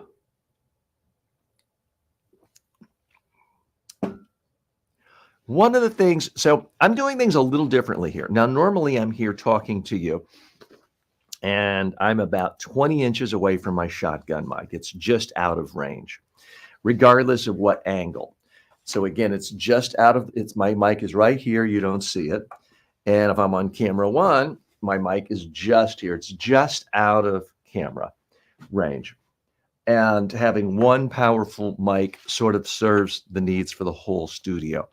But my audio quality isn't quite as good as if I'm this close to it. Now I'm only about 10 inches away. So you may notice it right now if you're listening to it. It sounds a little different. So that's why I'm going to do this again. I also have a little more energy in my voice because this is going to be, a recording. People are going to know it's a recording. They're going to hear the same thing every day. And excuse me for just a moment. I am going to get a little more comfortable. There's something about projecting a little more with a little more energy today that has gotten things a little bit hotter. Now, normally I would stop and reapply more makeup because I don't want to be seen as someone telling you how to come across confident and authoritative and be sweaty. But today is kind of a voiceover production day. So I'm going to make an exception for that. I'm going to hit stop again and we'll capture more of this. We'll redo this one and then I'm going to actually rewrite the script and see if we can come up together with something even better. Now, I've been procrastinating this for a couple of weeks, thinking, oh, yeah, I'll get around to it. But my best time to be creative, frankly, is 9 to noon when I'm with you. And the whole premise of this show is taking you, answering your questions about communication, but also taking you behind the scenes of how a content creator actually creates. So shame on me for not just doing this with you together as a team weeks ago. I should have done that. So let's do the script 3, but then we're going to try to change the scripts and make them a little better. Okay. It's time to level up your...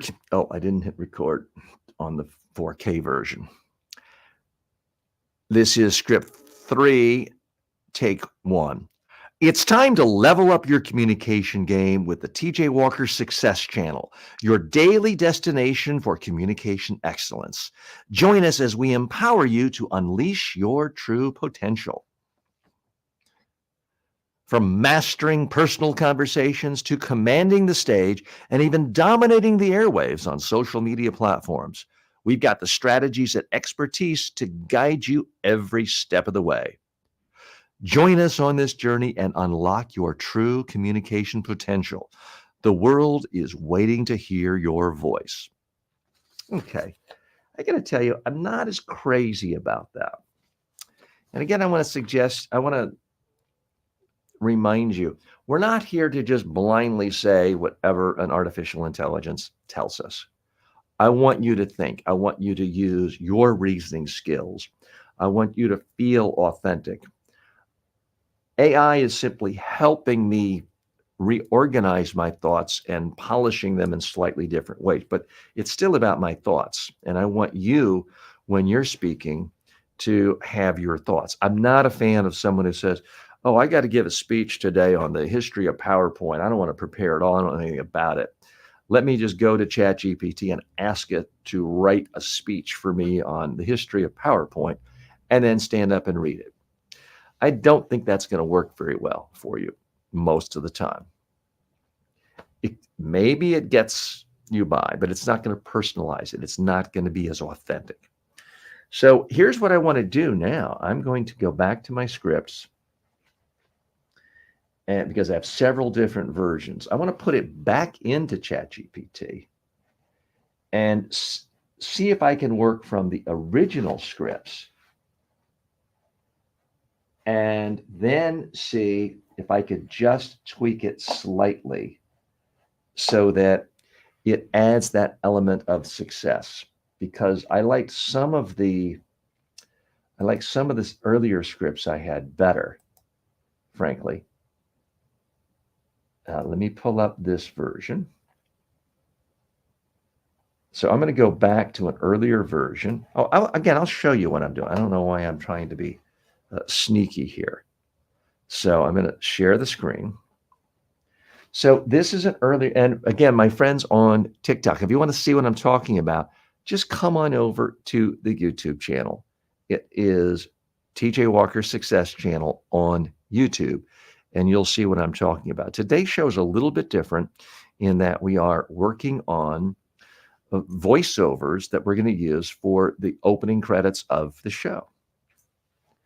And we do always try to give precedence to anyone who's willing to show up and ask questions and stop by. So let me go ahead and see if Fatmata wants to say hello, because I see this person has joined us. And did you want to speak or say hello, or did you want to just come in and watch from the green room? Fatmata, are you there with us?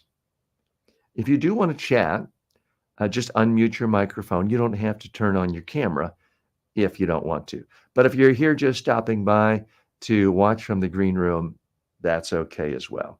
All right. If you do want to say anything, just send me a chat and I'm happy to come back to you. Sometimes people sign in, they're busy doing a few other things, or they're finishing a phone call or email, and then they want to come in. So either way is fine. Okay. So I'm going to take this script. I'm going to copy it.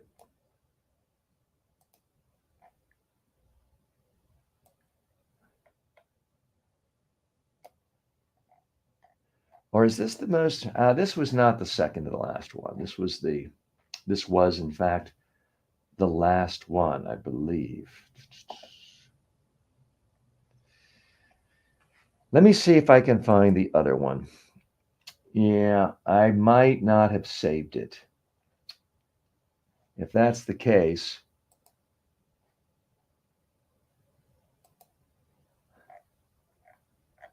shame on me, because I did like that script. Let's see if this, okay. I think this, okay, now we go. Here we go. This is the script I was looking for.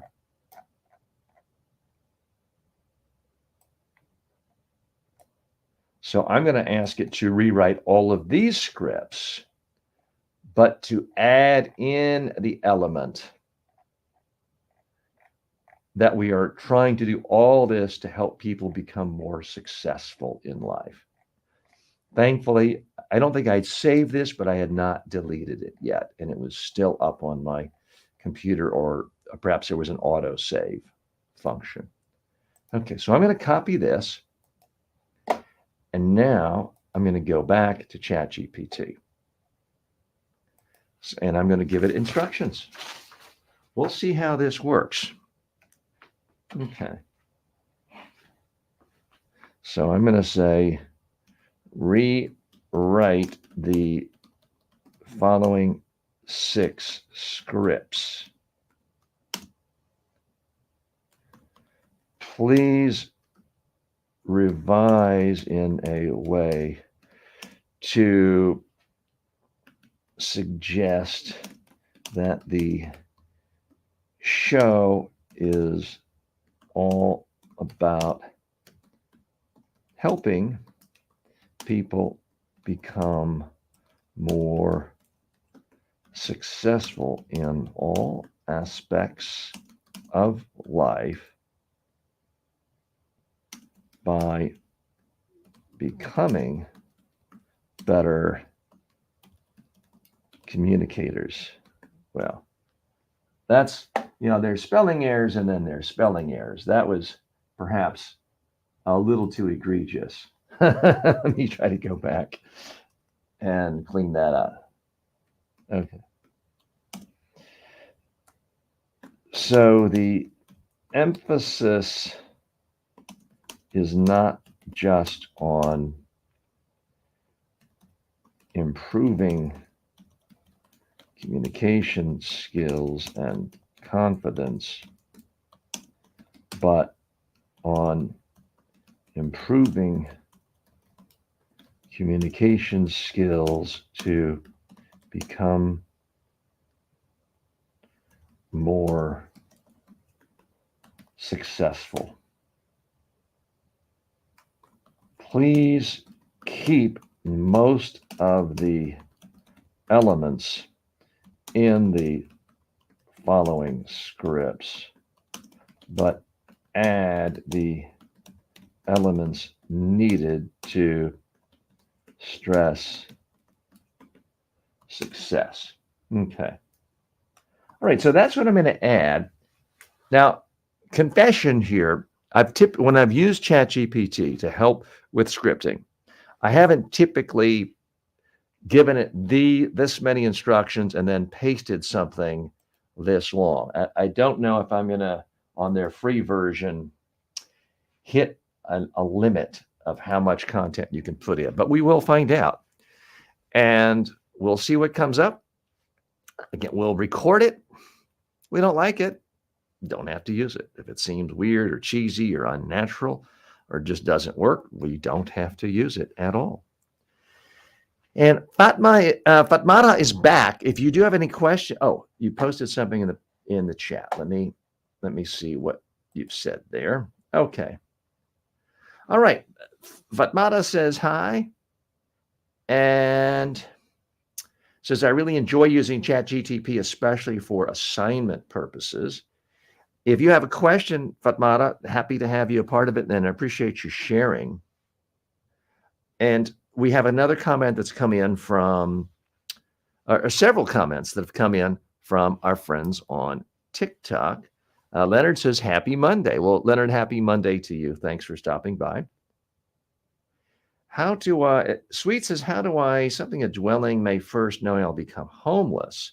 What do I explain to the judge? Well, now you're asking legal matters, and I apologize, but I am not an attorney, so I am in no way qualified to give you legal advice. I would extend sympathies to you with your legal plight and would hope that you're in a community that does provide low cost or no cost legal services to people in need. So we do wish you well there. All right, let's take a look at what ChatGPT has come up with.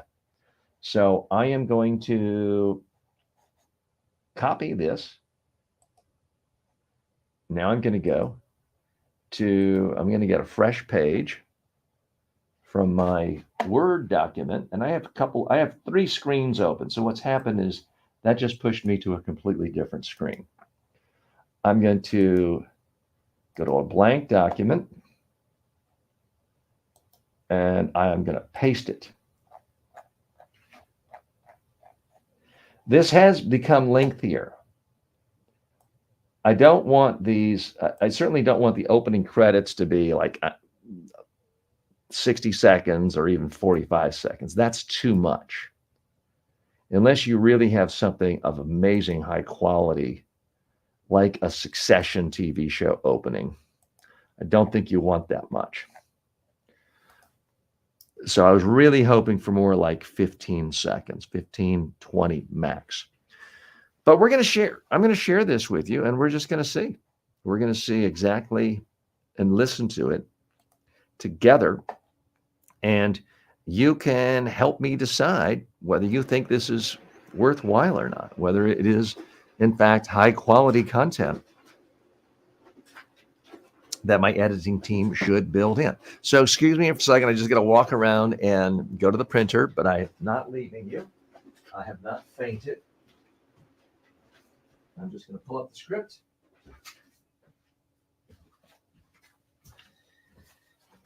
And again, I do want to stress, so I'm doing this in real time for you.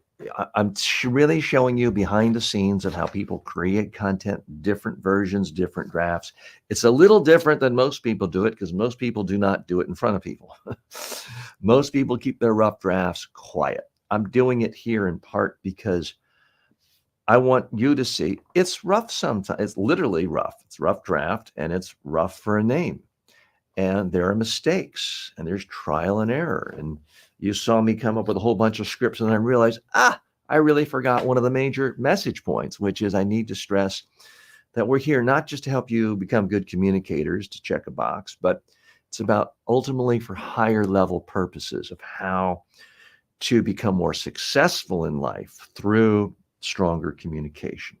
So let's just dive in with these scripts and see what we can. See if we like any of them. So I'm going to hit record on our master 4K, although we're not using the video for this. So arguably, I don't even need that. Okay.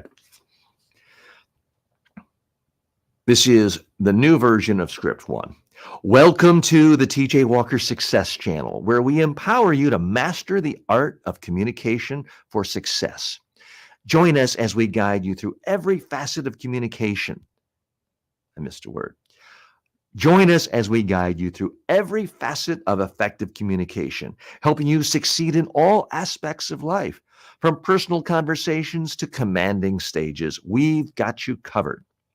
Whether it's 3 people, 30 people, or 300, or even millions on national TV, we'll equip you to shine and achieve your goals in any spotlight. Get ready to amplify your voice, boost your confidence, and unleash your potential for success. Tune in and transform your communication skills today. Okay, I have to say, I do like this. I think this is much, much closer to what we're trying to do. And to, again, what I'm trying to do is create an identifier for the show. So if someone comes in, they'll know exactly what we're talking about, and they'll know why we're here. They will know the benefit to them. Fatma said, is it possible to use ChatGTP for online classes, or are there courses that ChatGTP offers to people who are interested? Well, yes, there are. I have a couple of courses that touch on ChatGTP, but if you just type in online courses for ChatGTP online or Google, you'll find millions.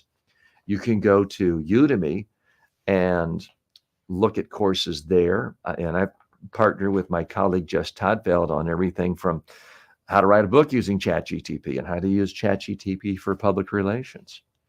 So there's a lot of different things out there. I hope, let me know if you have something even more specific. There are increasingly a lot of people saying, like YouTube saying, if you're using artificial intelligence for creating your images and stuff, you've really got to let people know. They want there to be disclosure. I will occasionally say this was enhanced with spell check and ChatGTP, because I don't let it just control things, but I do in fact let it help me and edit in my way, in the same way a spell check does.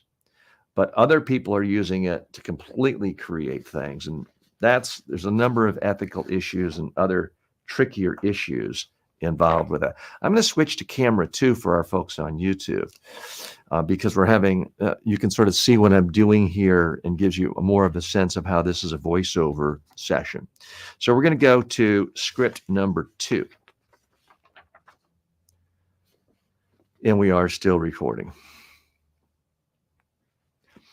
Welcome to the TJ Walker Success Channel, your daily guide to mastering the language of success through effective communication.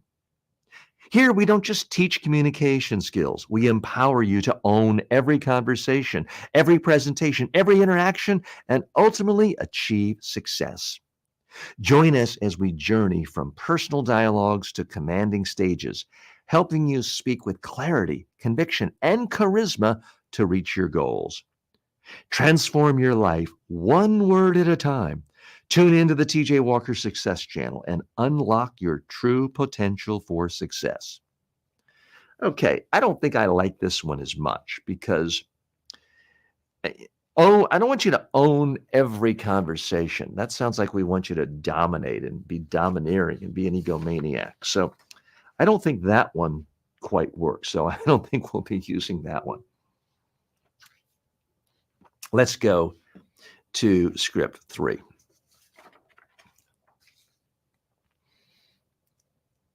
Welcome to the TJ Walker Success Channel, your passport to communication mastery for success in every aspect of life. Here, we don't just teach communication. We instill the confidence to captivate any audience anywhere and achieve your aspirations. Join us as we navigate the spectrum of communication, from personal exchanges to global platforms, empowering you to succeed. Elevate your voice, elevate your life.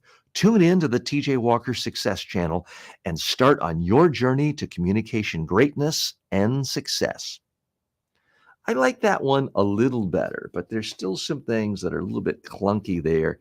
I did change some words around from intimate to just personal communication.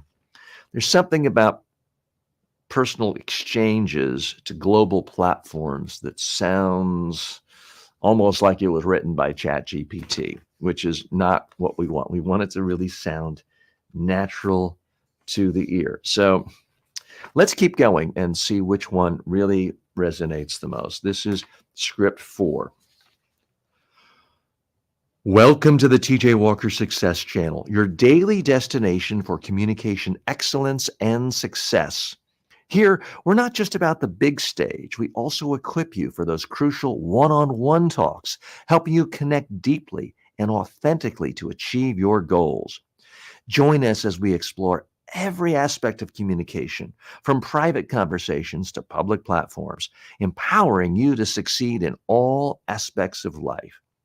Unlock the power of your voice, one conversation at a time. Tune into the TJ Walker Success Channel and transform the way you communicate for success. There's some things I like there. I just don't know that it's completely right. Let's keep on going here a minute. We're going to go into script 5. Welcome to the TJ Walker Success Channel, where communication meets confidence on the road to success. Here, we're not just about commanding stages. We're also your go-to resource for mastering communication. We're also your go-to resource for mastering personal connections and one-on-one dialogue to help you achieve success. I don't like the word dialogue there. Here, we're not just about commanding stages. We're also your go-to resource for mastering personal connections and one-on-one conversations to help you achieve success. Join us as we dive into the art of communication, from personal exchanges to public platforms, empowering you to succeed in every aspect of your life. Still a little clunky. Let me redo that sentence. Join us as we dive into the art of communication, from private conversations to speaking on public platforms, empowering you to succeed in every aspect of your life. Empower your voice, elevate your impact. Tune into the TJ Walker Success Channel and start your journey to communication greatness and success. I think that could work with some of the edits I made. Now, I'm looking at this literally for the first time in front of you. This is the rough draft. This is even rougher than what you see as a table read when you see in Hollywood actors sitting around and just reading the lines in front of people. Typically, they do that after they've already read the script and looked at it and maybe even rehearsed themselves. Yeah, I do want to thank so many people. We've had close to 2,000 people who stopped by, even if briefly, on TikTok today. So thanks so much for stopping by and having fun with us. And I appreciate silly comments and serious questions and everything else. So thanks so much for doing that. We're going to go to the sixth and final script now. I appreciate those watching. If you have any that you really like, if you want to point out one, you think, well, that one's better, let me know. Also, when you hear things that just strike you as off, sort of a tin-eared thing, let me know. I don't want to use that. Okay, this is the sixth one, really the 12th one, because we had 6 earlier versions. We rewrote them using ChatGPT. Welcome to the TJ Walker Success Channel, your daily dose of communication inspiration for success. Here, we're not just about the grand stage. We also equip you for those meaningful one-on-one exchanges, helping you connect authentically and effectively to achieve your goals. Join us as we navigate the landscape of communication, from private conversations to public platforms, empowering you to succeed in all areas of your life. Amplify your voice, expand your reach, tune into the TJ Walker Success Channel, and transform your communication skills for success. Okay, that had some good elements. I don't know that I'm completely in love with any one of those. I would love to get your feedback, and let me hit stop for a minute so that I want to get the exact timing. Okay, we're at, because I'm going to give my editing team, because I don't want them to have to sift through all the earlier versions that we now know we don't want. So it looks like it a little after 2 hours, 2 hours and 1 minute. Let me do this last one over again and see if we can polish this up a little. And maybe that will save time.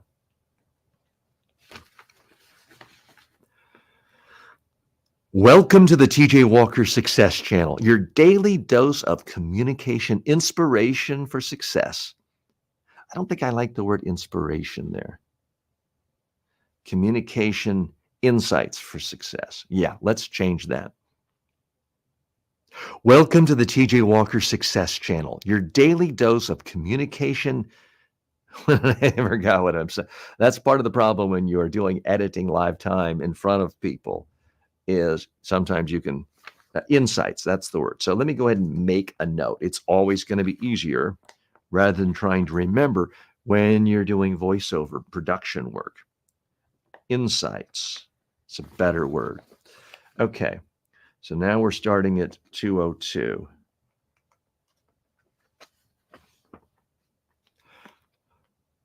Welcome to the TJ Walker Success Channel, your daily dose of communication insights for success. Here, we're not just about the grand stage, we'll also equip you for those meaningful one-on-one talks, helping you connect authentically and effectively to achieve your goals. Join us as we navigate the landscape of communication, from private conversations to public platforms, giving you the power to succeed in all areas of your life. Amplify your voice, expand your reach, tune in to the TJ Walker Success Channel, and transform your communication skills for success. Okay, that's one I can live with. I don't know how you feel about it, but that's one I can live with. Let me do another version of that. And let me make a note of the timing. We're at 2:03. Whoops. I'm writing on my pad on my computer, which is not a good thing. So I'm just going to make a note for my production team at basically 2:04.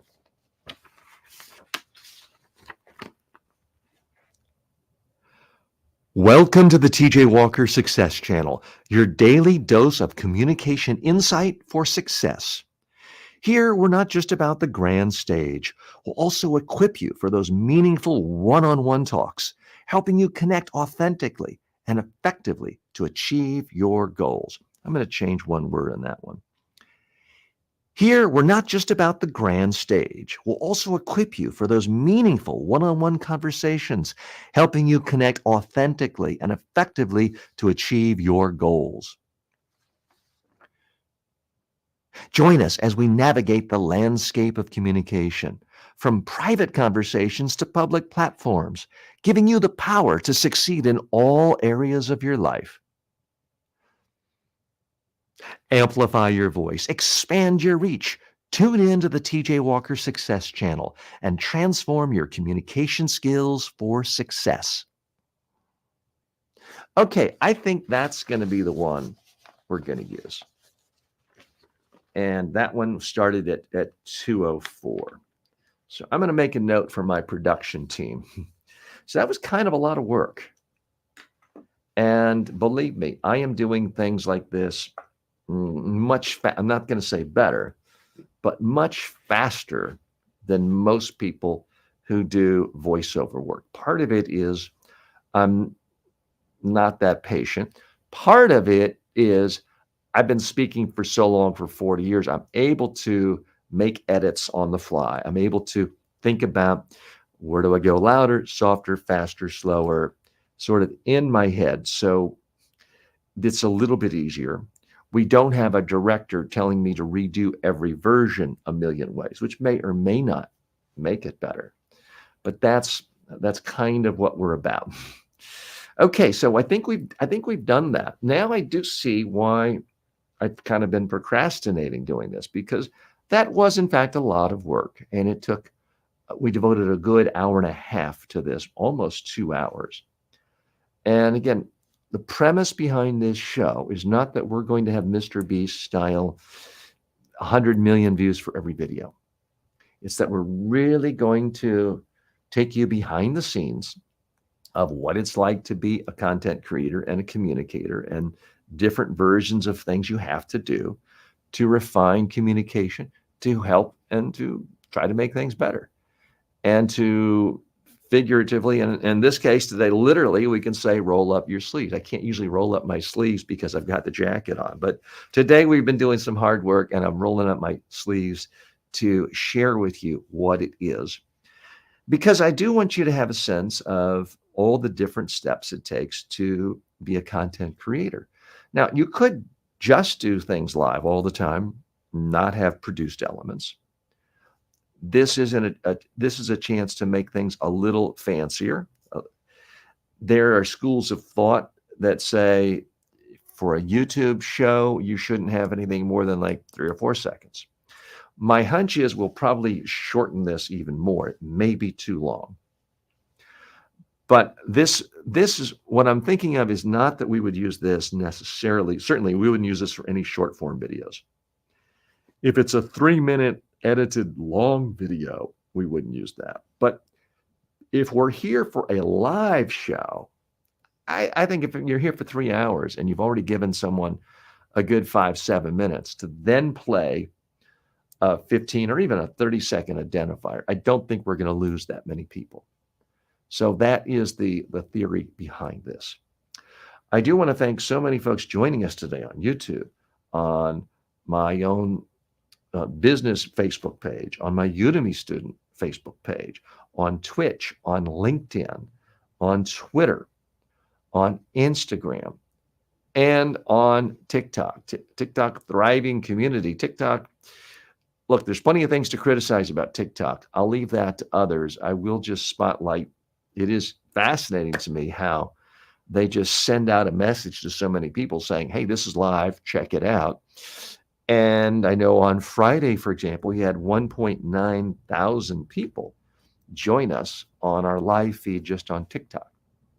And welcoming back, looks like we've had almost that many today as well. So very happy our TikTok friends have joined us.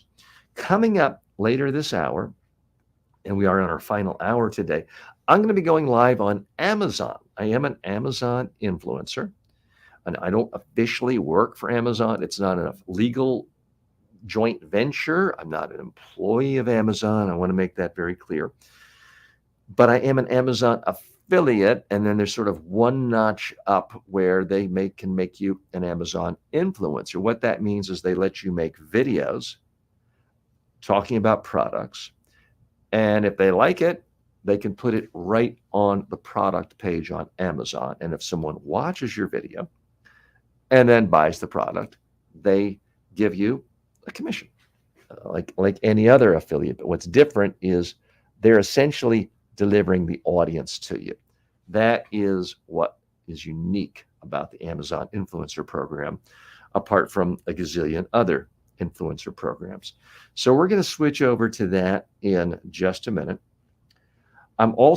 We still have time for questions and also feedback. You know, people do this occasionally, but not often enough. Is you don't have to come here just to ask me a question. You could say, TJ, I'm going on Shark Tank in a month, or I'm putting together my demo video for Shark Tank or some other show like that, or I'm pitching to a bunch of investors at a tech conference next week. I'd like to practice in front of you and your community and your audience. I'm more than happy to do that. So you can come on. I can even get off the stage and give you the full stage and let you pitch, and then we'll give you feedback. So there's a lot of different ways we can learn from each other right here and benefit from each other. Ultimately, I'm trying to button this again. I was trying to be cute, talking about how I'm rolling up my sleeves, but now it's annoying me that my button was undone. So we got that back for you. So there's a lot of different ways as a community we can help each other out here. I want to help you any way I can to become more successful.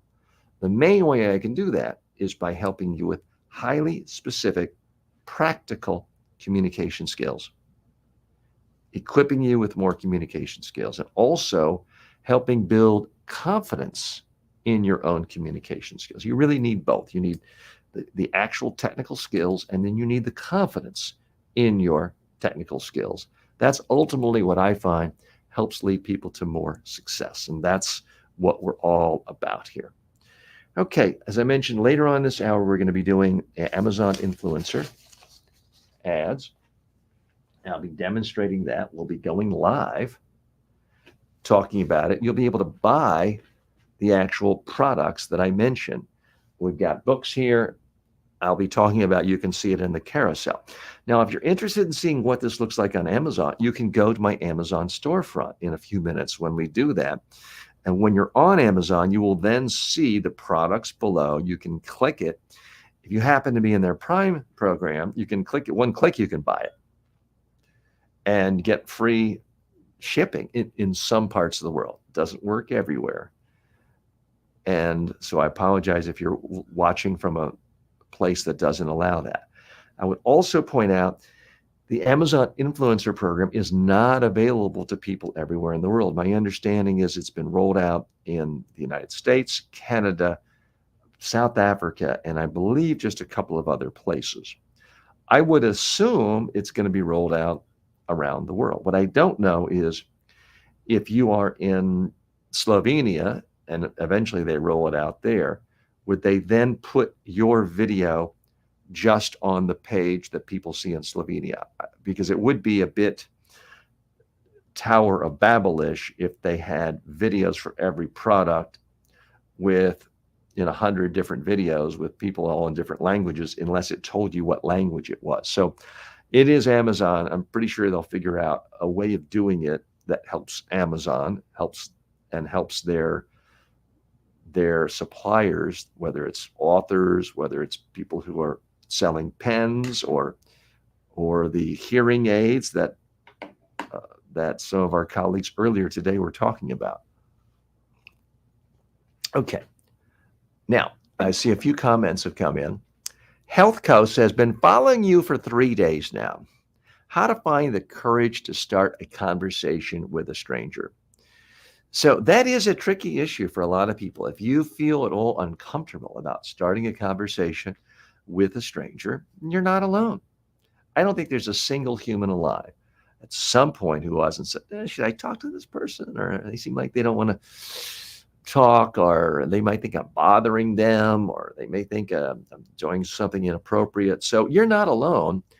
if you find yourself second guessing yourself at all, HealthCo, I do appreciate your question. I want to give you a few tips and ways of thinking about this.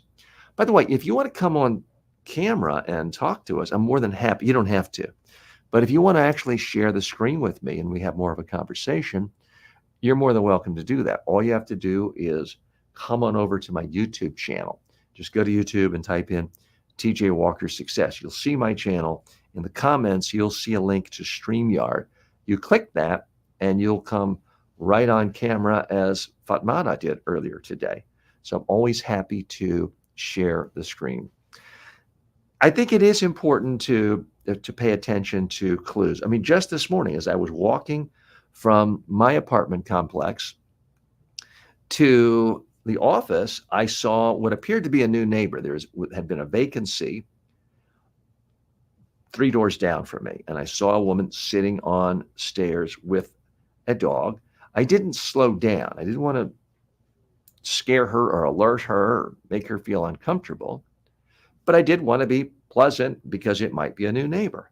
So I continued my normal pace and I just looked in her way, said good morning. She did not look up. I continued going. I didn't stop and say, "Oh, why didn't you respond back?" I just kept on going. So didn't lose anything, wasn't embarrassing to anyone. Did it start some great conversation? No. There's always a chance when you talk to a stranger that they simply don't respond.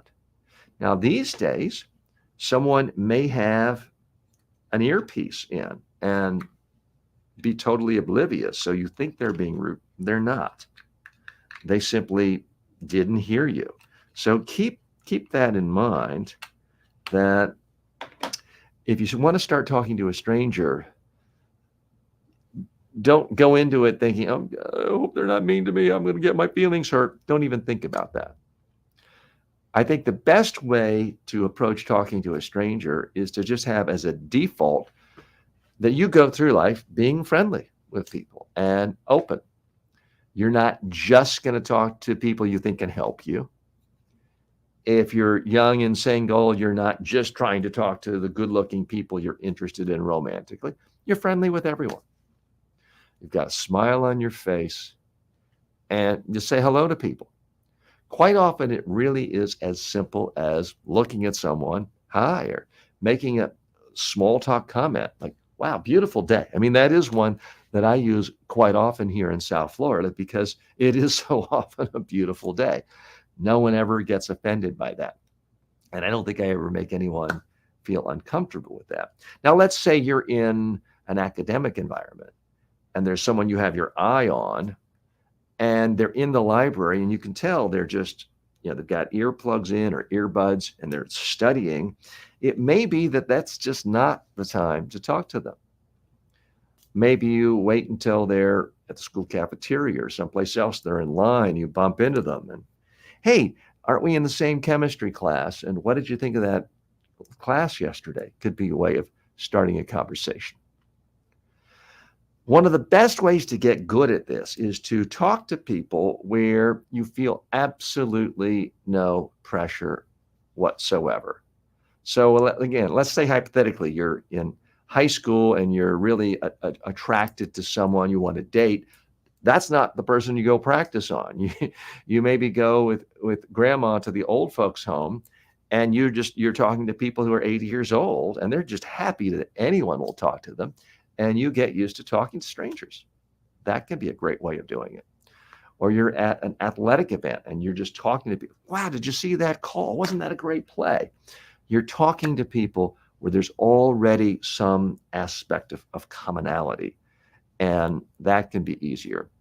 So, HealthCo, if you have any other thoughts on this or you want to follow up, you say that's true. I often second guess myself. Thank you for these tips. I will say it certainly happened to me. It's happened to everyone at some point. You think you're being friendly and you say hello to someone and they look at you like, "Oh, why the heck are you bothering me? How dare you?" You just have to write that off and say, I feel sorry for them because they didn't get up on the right side of the bed today, or something must have happened to them.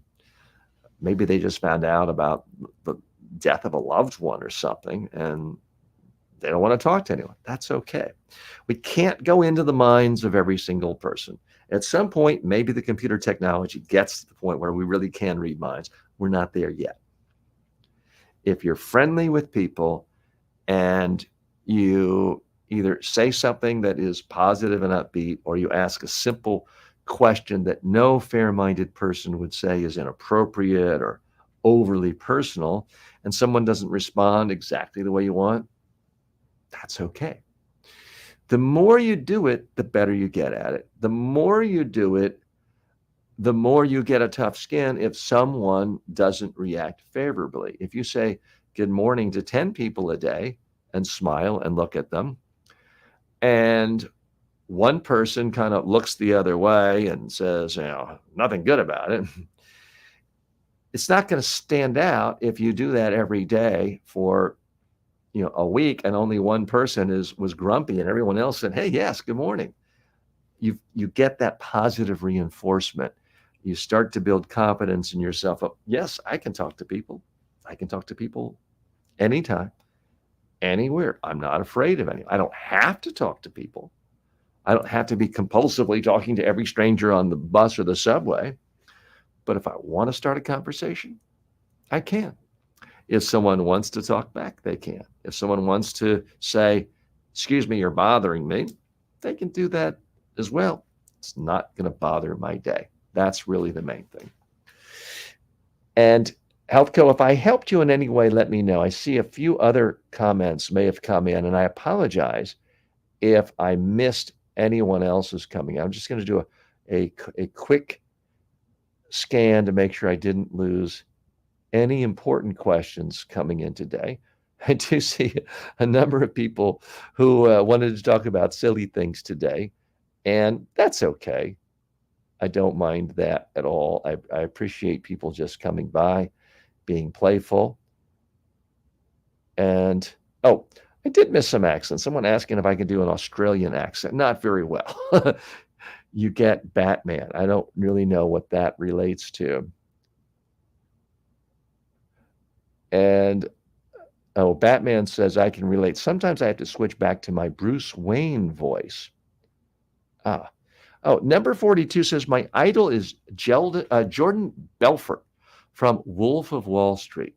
So if you ever watched the movie Wolf of Wall Street, it was based on a real person who actually did all those things and committed all sorts of financial fraud, and I believe did end up serving time. Is out now and writing best-selling books and involved with, I believe it's various cryptocurrency things. He's not that far away from where I am here in South Florida, and is, by all accounts, a compelling, charismatic individual and speaker. And the whole item from the movie of, here's a pen, sell me this pen, is something quite memorable from the movie that apparently came from real life. So a fascinating character. It is a good reminder that speaking skills are a tool. They can be used for good or evil. They can be used to mobilize public opinion, to clean water and build bridges that enhance a community or a country. They can be used to incite violence, hatred, and defraud people of their life savings. It's a tool in the same way a pen is a tool. This can be used, now I'm sounding like Jordan Belfort. This pen can be used to write a best-selling novel, bring happiness to people, or it could be used to jab someone in the neck and kill them. It is a tool. It all depends on how you use it. And that is really how we have to think about communication skills. I want you to use it as a tool to help you become more successful in life, but successful because you're helping people, not because you're committing financial fraud or gaining power through a populism that involves scapegoating people. Those are not the ways I want you to use those tools. Okay, in a moment, we're going to go to Amazon Live unless we have a technical problem. So I'm waiting for my colleague Ben to show up, our producer, because he has to push a few buttons for us to go on live with Amazon. So let me see if I can get him. I'm going to run a few Amazon ads for you right now. And when we're back, we'll go to Amazon. And it stays stuck as long as I want it, but I can peel it off. It doesn't tear my skin the way other medical tapes have done in the past. So it's just the right amount of stickiness. I use it every single day, regardless of how often you need to use medical tape. This is a very high quality product. This Talami Kids backpack is versatile. It works well taking any book you need to school. What do you like about this book bag? There's a lot of different pockets, so I could place a lot of my folders and pencils in here. And there's a lot of space in here. So there you have it. Kids like it and their parents like it. I love these floating shelves because they look modern. They look contemporary. They look elegant. They don't take up too much space. It's the perfect thing for my TV set. I've used the Shure microphone for years for my podcast, for my live streams. It is high quality audio. You won't regret it. Your fans, your followers, your tribe will enjoy listening to you with it. This Samsung 85-inch TV will turn any room in your home into a movie theater. It is gigantic, and it creates a movie experience right in your home. I love them so much, I have not one but two, one for here in my home, one for the office. This Dell laptop is very powerful. I use it every day to simulcast my show on public speaking skills all over the world. I've had to almost overwhelm it, putting in cameras and mics and so many mixers, and yet it handles everything perfectly. I'm so pleased that I've not had any technical problems. It hasn't been overwhelmed.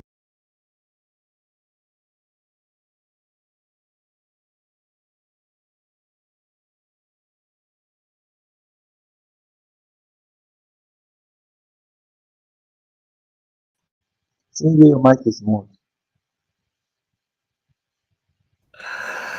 Thanks, Ben. Yes, I muted because I was calling you, looking for you, and I muted my microphone. So thanks for pointing that out. So what I'm doing now is I'm putting in the receiver to my cell phone. This is the same cell phone that I was using to broadcast live on TikTok. So I had to say goodbye to our TikTok friends.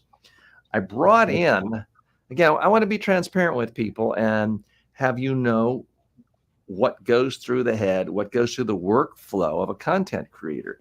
So I brought in a second phone, but I don't yet have I have a second tripod. I don't have the connector for the phone. So that's why I'm still using one phone and why we're signing off from our TikTok community, even though we love our TikTok friends. So I've plugged in the receiver. I'm now turning on the microphone. Well, okay, now we've got the green light. So that works. I'm going to go ahead and put this back in the tripod. And we'll worry about that after the live segment. So we're going to go on Amazon Live. And today I'm going to, as I've done a lot lately, I'm going to review books. I am, maybe as soon as tomorrow, do something different from books because I've recently purchased a whole lot of products all related to making me feel cooler outside. I'm here in South Florida. Typically, I go away the entire summer because it's so hot here. And this summer, I'm not sure if I'm going to be gone as much.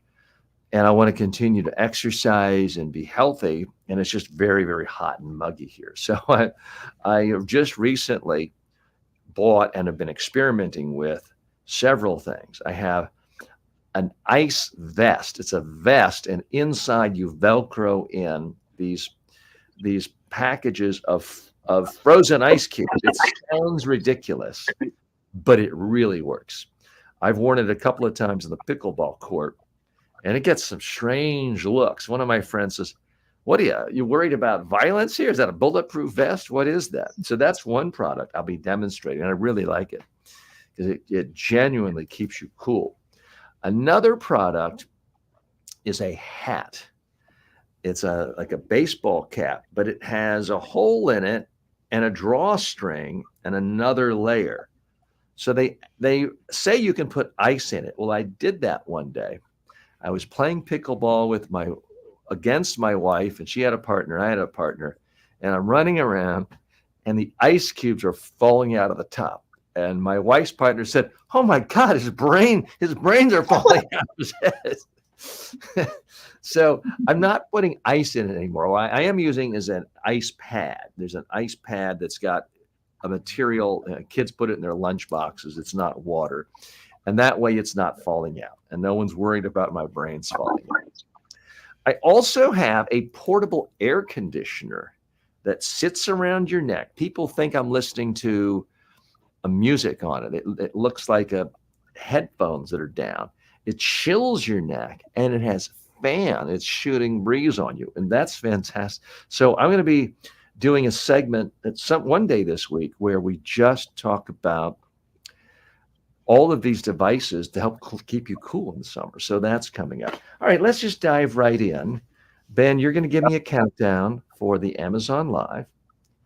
We'll do that, and then we'll do a second part of that where I do short form ads for these products as well. Okay. All right. So Ben, I'm going to I'm going to do full screen on me, and we'll go ahead and do our Amazon. We're going to add to Amazon Live, and you'll give me the countdown. All right.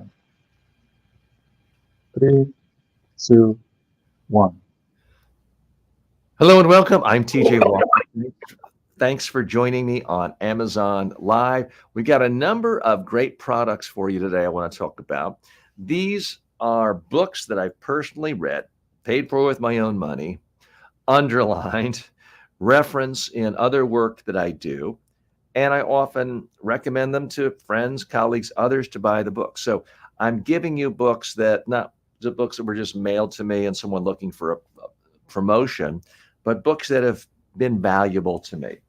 So let's take a look at the first one. This is called Zucked by Roger McNamee. And this guy was really instrumental in Facebook. He has an insider's account. And the subtitle is Waking Up to the Facebook Catastrophe. Now, I use Facebook. We're on Facebook right now. I'm not someone who says you have to delete your Facebook account. There's so many horrible things happening. I'm not one of those. This book is now 5 years old.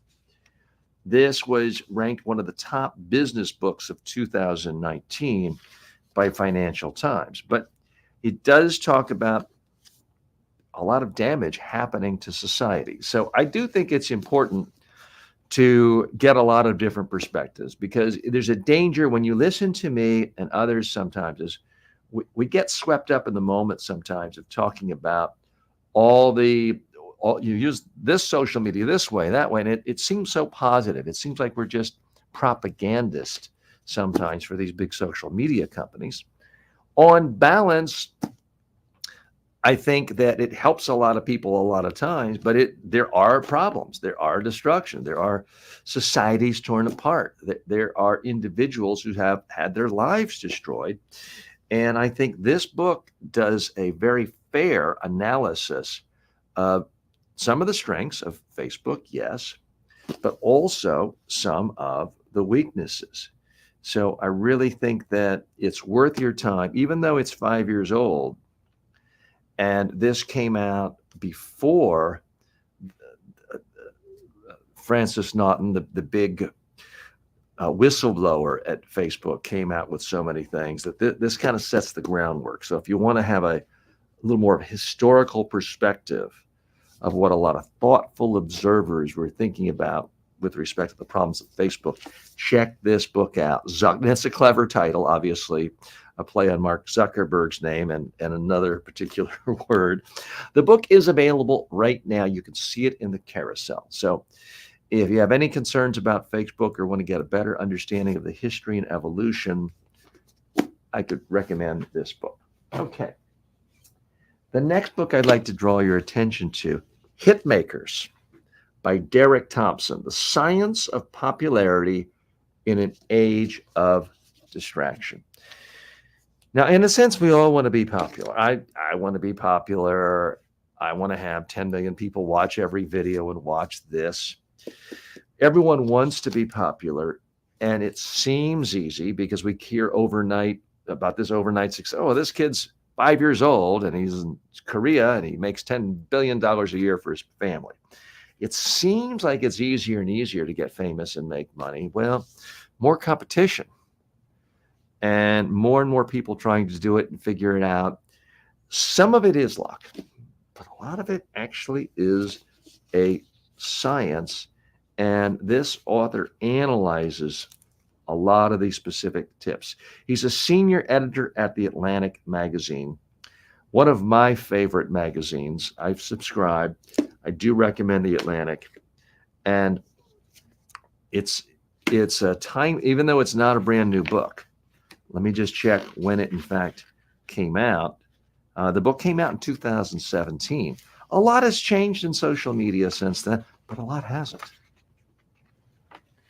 And I do think if you're interested in how to attract popularity, how to attract audiences, how to attract community, there are a number of principles in here worth studying. So check that out. Hitmakers, again, it's in the carousel below. You can take a look. Okay, so this next book is from one of my favorite thinkers, Adam Grant. He is a professor at the University of Pennsylvania, top Ivy League school in America. And the book is Think Again, The Power of Knowing What You Don't Know. And he has fabulous recommendations, everyone from Bill Gates to Brene Brown to Daniel Kahneman, M. Night Shyamalan. Now, that's a blurb you don't see on a typical professor's book. But he's great at getting people to look at things from different perspectives, showing how you can't just trust your gut.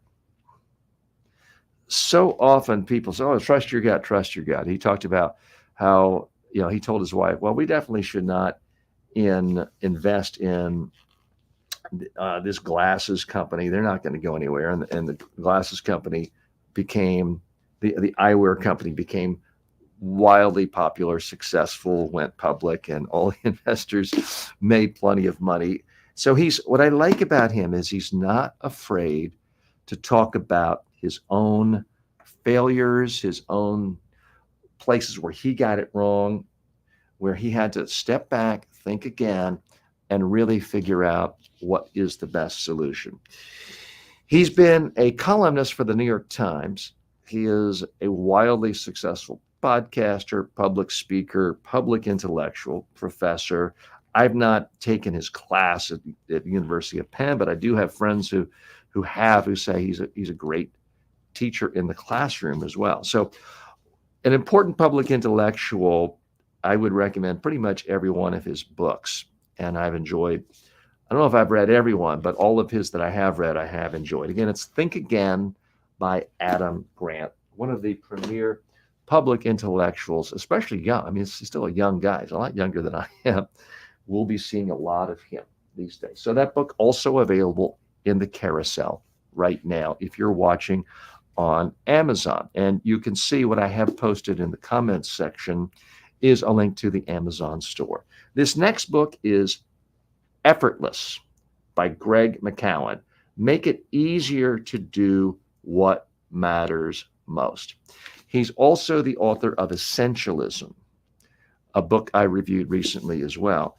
Great thinker, really talks about how people get so sidetracked on so much complexity, trying to do many things. We all think we can multitask in a million different areas, and the people who are most successful do not do that. So often, if you find yourself struggling, it can be because you're trying to do too many things. You're trying to do something that has a simple, elegant solution, and you've overcomplicated it.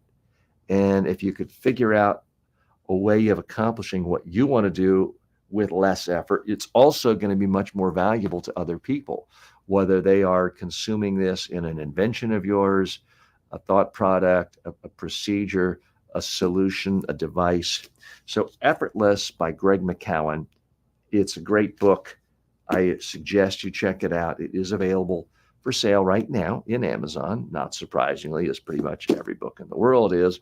It's available in the carousel right below. Okay. This next book is also from one of my favorite public intellectuals these days, Scott Galloway, Post-Corona, From Crisis to Opportunity. So he wrote this very early on in the coronavirus situation. It was published in 2020. So this had really just hit a few months in when he wrote this book. And he talked about so many opportunities coming out of it. And Corona was awful for a lot of people. There's no doubt about it. Obviously, millions of people around the globe died. Horrible for them, horrible for their families and friends, and yet did create a lot of opportunities for a lot of people. Certainly, the world got so much more digital in a quick period of time. It's been said that Amazon and pretty much any online retailer saw 10 years of growth in about 6 weeks. And I can tell you, I personally experienced that with the sale of my online courses, just massive, massive growth. Scott Galloway is an extraordinarily well-known professor at NYU, New York University, but he's not your typical professor. He's been involved with a gazillion startups. He's had numerous successful exits from companies he started. He was a huge big shot in the marketing advertising agency, had his own agency, and now is really seen as a huge thought leader on not just marketing and branding, but business culture, business ethics. He's been a very, very strong critic of a lot of major media companies, social media companies, from Facebook on down. He doesn't hold back. He's got a wildly successful podcast. He's on several different podcasts, and you see him on CNN. He's a regular contributor on CNN. So I do find him consistently interesting, insightful, not afraid to call people out on areas where he think they're doing bad business or harming society in some way. And so he's much more outspoken than a lot of people, but he's not someone, from my perspective, who is seen as just attacking to be attacking and just to get attention. He's not doing the typical ideological left-right battles that guarantee getting attention. He's very strategic in who he calls out. I specifically love, not related to this book, but I specifically love the way he was so forceful in calling out WeWork, the Adam Neumann real estate bubble scam. And Scott Galloway was one there all along saying, this is ridiculous valuation. This is an absurdity. And he chronicled the rise and fall of WeWork in a masterful way. So I do recommend, I think, every one of Scott Galloway's books. He's not a friend of mine. He does live, I think, a few blocks from me down here in South Florida, Delray Beach, or at least used to. But I'm not saying this because he's a friend. I've never actually met him. But check it out, Post-Corona. He's had other books come out since then. He's very, very prolific, high-energy guy. So these are the books I'm recommending to you today. I've really appreciated spending time with you and the entire Amazon community here. We have some questions coming in. I'm not sure they are about let's see if it's about the book. Any advice for someone who needs to share a story that they have a personal connection to without getting distracted by all the details, like how to understand and focus on what other people are going to want to know about your situation? Rick, I will address that, but first we have to say goodbye to all of our friends on Amazon. We appreciate you spending time. We try to spend a few minutes with you every single day on Amazon Live. We'll see you again tomorrow. Thanks. Okay, so I just signed off of Amazon Live. We're here for everyone else right now. And Rick, I can go to your question. And then I am going to, with our remaining time, going to try to do a quick Amazon influencer video for all of those. So again, Rick's question is, any advice for someone who needs to share a story that they have a personal connection to without getting distracted by all the detail? Well, here's the issue, Rick. The details are what make people remember what you're talking about. If it's a detail that says where you were or what the room looked like or whether it was hot or cold or sweaty or freezing, it could actually be the difference of anyone remembering your story and therefore your message versus forgetting it. The big problem most people have when they're telling stories is they leave all the details out and they just try to explain it conceptually too quickly because, hey, I want to cover more territory. I got to go through all the facts. They're covering so much so quickly that they make it unmemorable. So try first to bring in as many details. Now, is it possible to go into too many details? You're spending 35 minutes and people are like, why is he going on and on about his childhood dog? And they don't know what you're talking about. Yeah, that can be a problem. It's great to test. Tell your story, record it, you look at it. Ask yourself, does this make sense? If you're giving a presentation on Thursday and you want to use a story and it's today's Tuesday, practice it in front of a colleague. Call someone up on Zoom, practice it, and then ask them what they remember. If they say, I have no idea what the heck you're talking about, then yeah, you need some work done on your story. But if they're telling you the story elements and they're telling you the story and they actually remember the main point of your story, well, now you know it works. That's how you can test it. Rick, thanks so much for stopping by. If you have more questions, let me know. What I want to do right now is very quickly continue our series on the Amazon Influencer Program, where I'm going to not just talk about it, but demonstrate. I demonstrated a moment ago how to be on Amazon Live by being on Amazon Live and actually doing sales pitches on Amazon Live.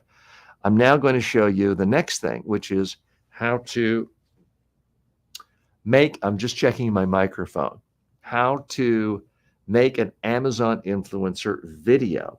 So that's what I'm going to do right now. I've got my mic on. It's a different mic from what you're listening to.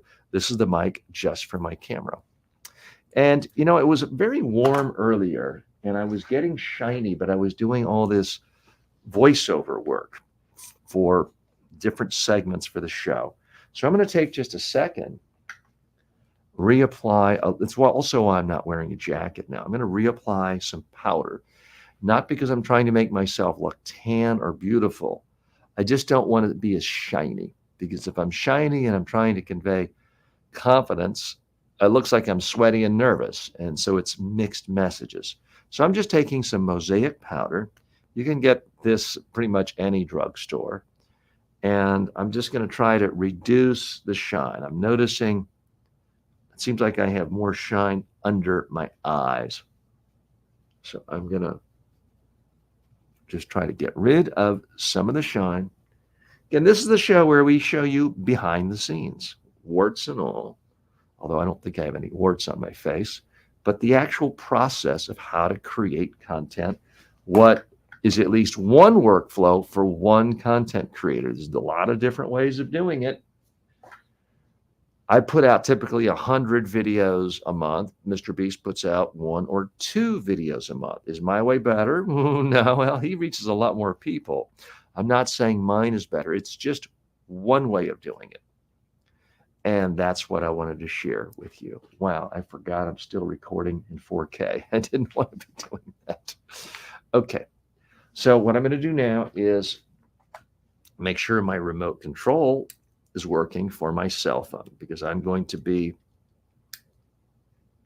using this when I start recording the videos.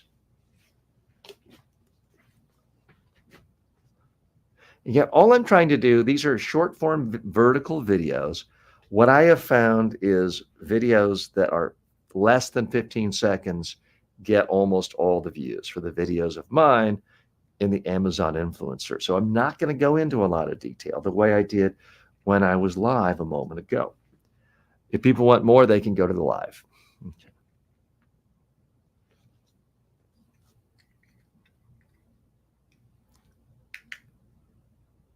Post-Corona by Scott Galloway. He's one of the premier public intellectuals as it relates to the business world today.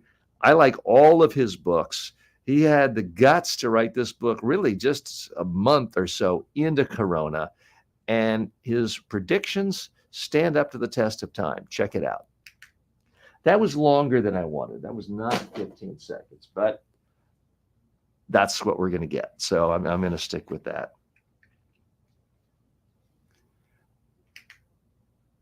Effortless by Greg McKeown. He's also the author of Essentialism. This guy knows how to cut through the clutter and help you focus on what really matters to make life, well, more effortless.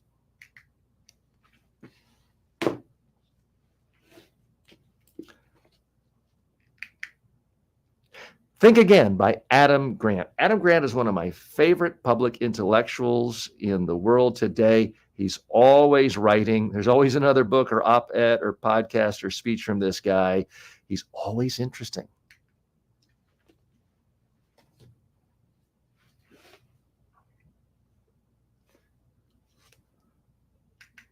Who doesn't want to be more popular? I know I want to be more popular. Hitmakers by Derek Thompson breaks down systematically the science of attracting popularity, relevant to almost everyone these days.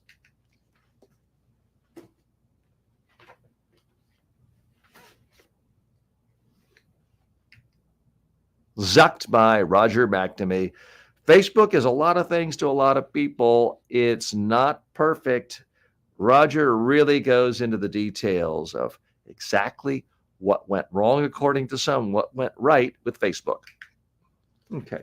So 5 simple, short videos that I will now upload directly into Amazon. And that way they can be considered for the Amazon Influencer Program. Typically, unless there's some problem, they're approved within 5 hours. It then goes on the product page, and that's where people can see them. What I like about the Amazon Influencer Program is they're not dependent on me pitching you all the time for these sales, because you'd get tired of it. What Amazon does is they put your video right in front of prospects. That's what's different about them. In some ways, makes it easier. I'm not saying it's easy to make a lot of money. I'm not saying it's easy to make 6 or 7 figures from this program, but at least you can get in front of prospects, and at least you can make some sales. So, you know what I forgot to do is check to see if the audio works, that I had the microphone on. Let's certainly hope that I did. We're going to go. Roger, back to me. Yes, it did work. That's great. All right, so first thing I'm going to do is go to my Amazon storefront. And I'm going to walk you through this step by step. If you've seen it before, it's not the most exciting, riveting TV designed to get 10 billion views in the next 2 minutes. I understand that. What it's designed to do is to demystify this process, because you hear about influencers all the time. You see Kim Kardashian and Martha Stewart. It just seems so impossible. Where do you start? I'm showing you where to start. I'm showing you step by step the process of how someone actually can make an ad, make a connection with a platform, make a connection with a brand, structure it in a way where if you can make a sale, you can make some money. Again, I'm not making some fortune here, but it opens doors. It opens more opportunities. It creates more connections. So I'm on my storefront. I hit create content. I hit post video, photo library. I hit the first video. It's uploading the video into Amazon. It is processing the video into Amazon. In a moment, it's going to allow me the opportunity of tagging it with the product. So I don't have to call up the accounting department at Amazon and say, hey, I did an ad for this book and my name is this and give me a commission and it's all done automatically, electronically, digitally with a few pushes of the button.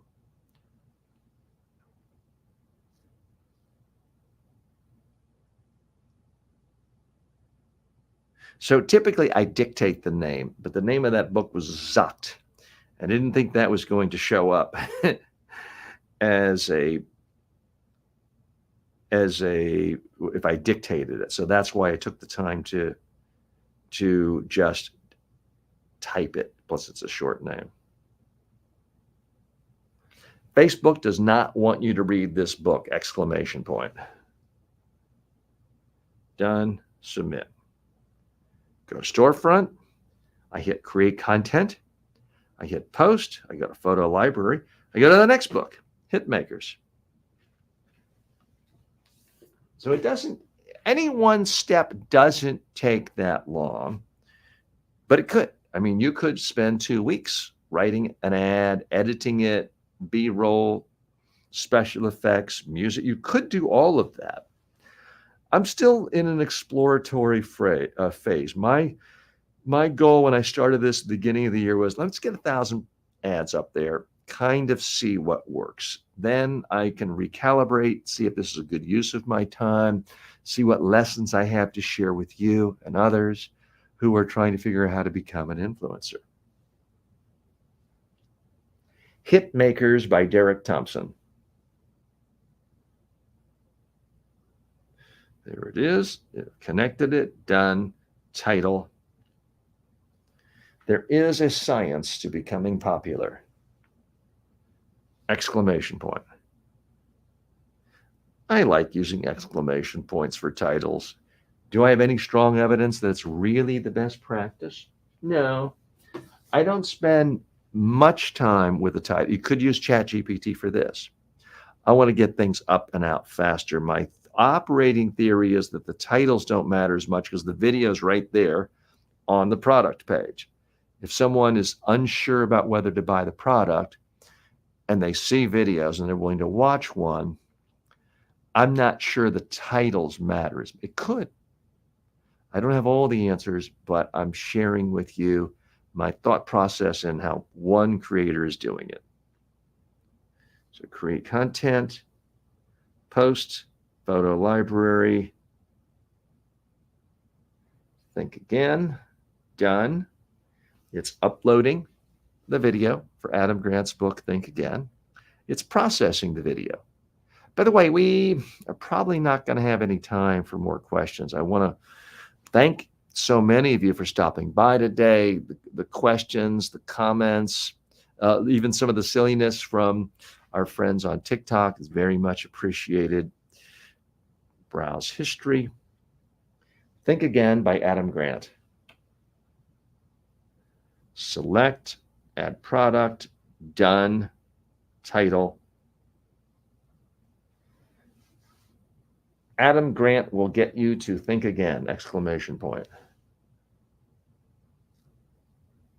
Done.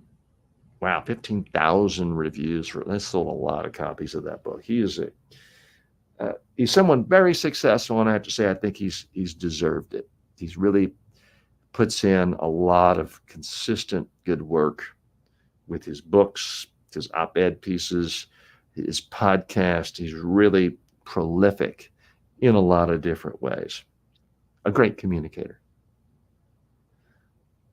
Photo library, next book, Effortless. Uploading the video, processing the video is about to let me label it or connect it with the actual product. So when we're done here, we will have done an Amazon Live where we've promoted 5 products. That particular video will live on my page indefinitely or until they kick me off, and then 5 separate standalone short form vertical videos. Browse.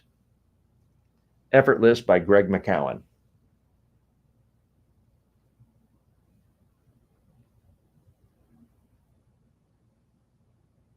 That one I had to, the McCowan spelled it differently, so I just backed out of that. I hit add product, I hit done.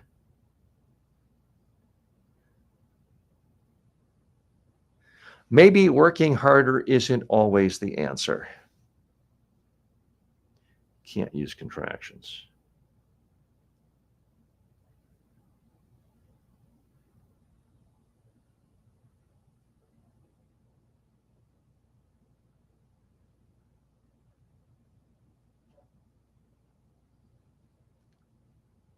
So two things happened there. A comma got slipped in, which didn't mean I didn't want it, but it was because I paused. And a contraction came in. And Amazon, for whatever reason, in their titles, they do not let you use contractions or any symbol other than a letter. Great content. Photo library. I select the last book, which is Post-Corona. I hit done. It is uploading that video to Amazon servers. It is so I don't have to pay for any of that stuff. There's a lot of different ways of making money these days. Many of them require an upfront expenditure of capital, storage, hosting, taking inventory, all shipping. This doesn't have any of that. Again, not telling you you're going to get rich quick, but it really can be streamlined to the point where it's your intellectual time is your biggest investment, not a lot of hard money and complexity of warehouses and things like that. Browse history. Post-Corona by Scott Galloway. There's the book. Add product, done. Scott Galloway is a modern prophet, exclamation point. Well, it's spelled prophet, not the way I want it.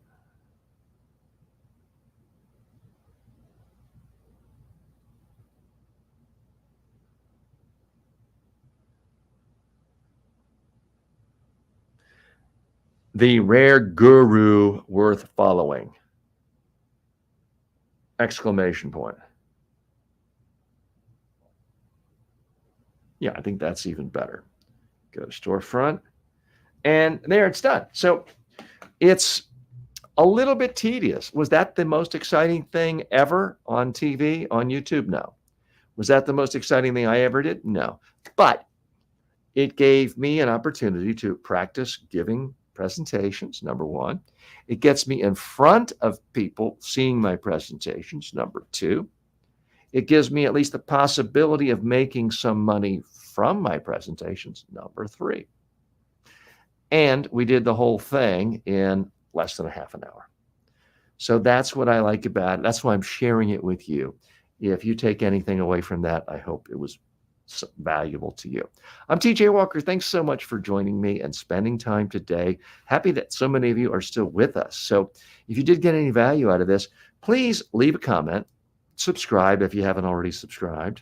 Share this, sign up for notifications, and come back tomorrow. I'm looking forward to it. Thanks so much.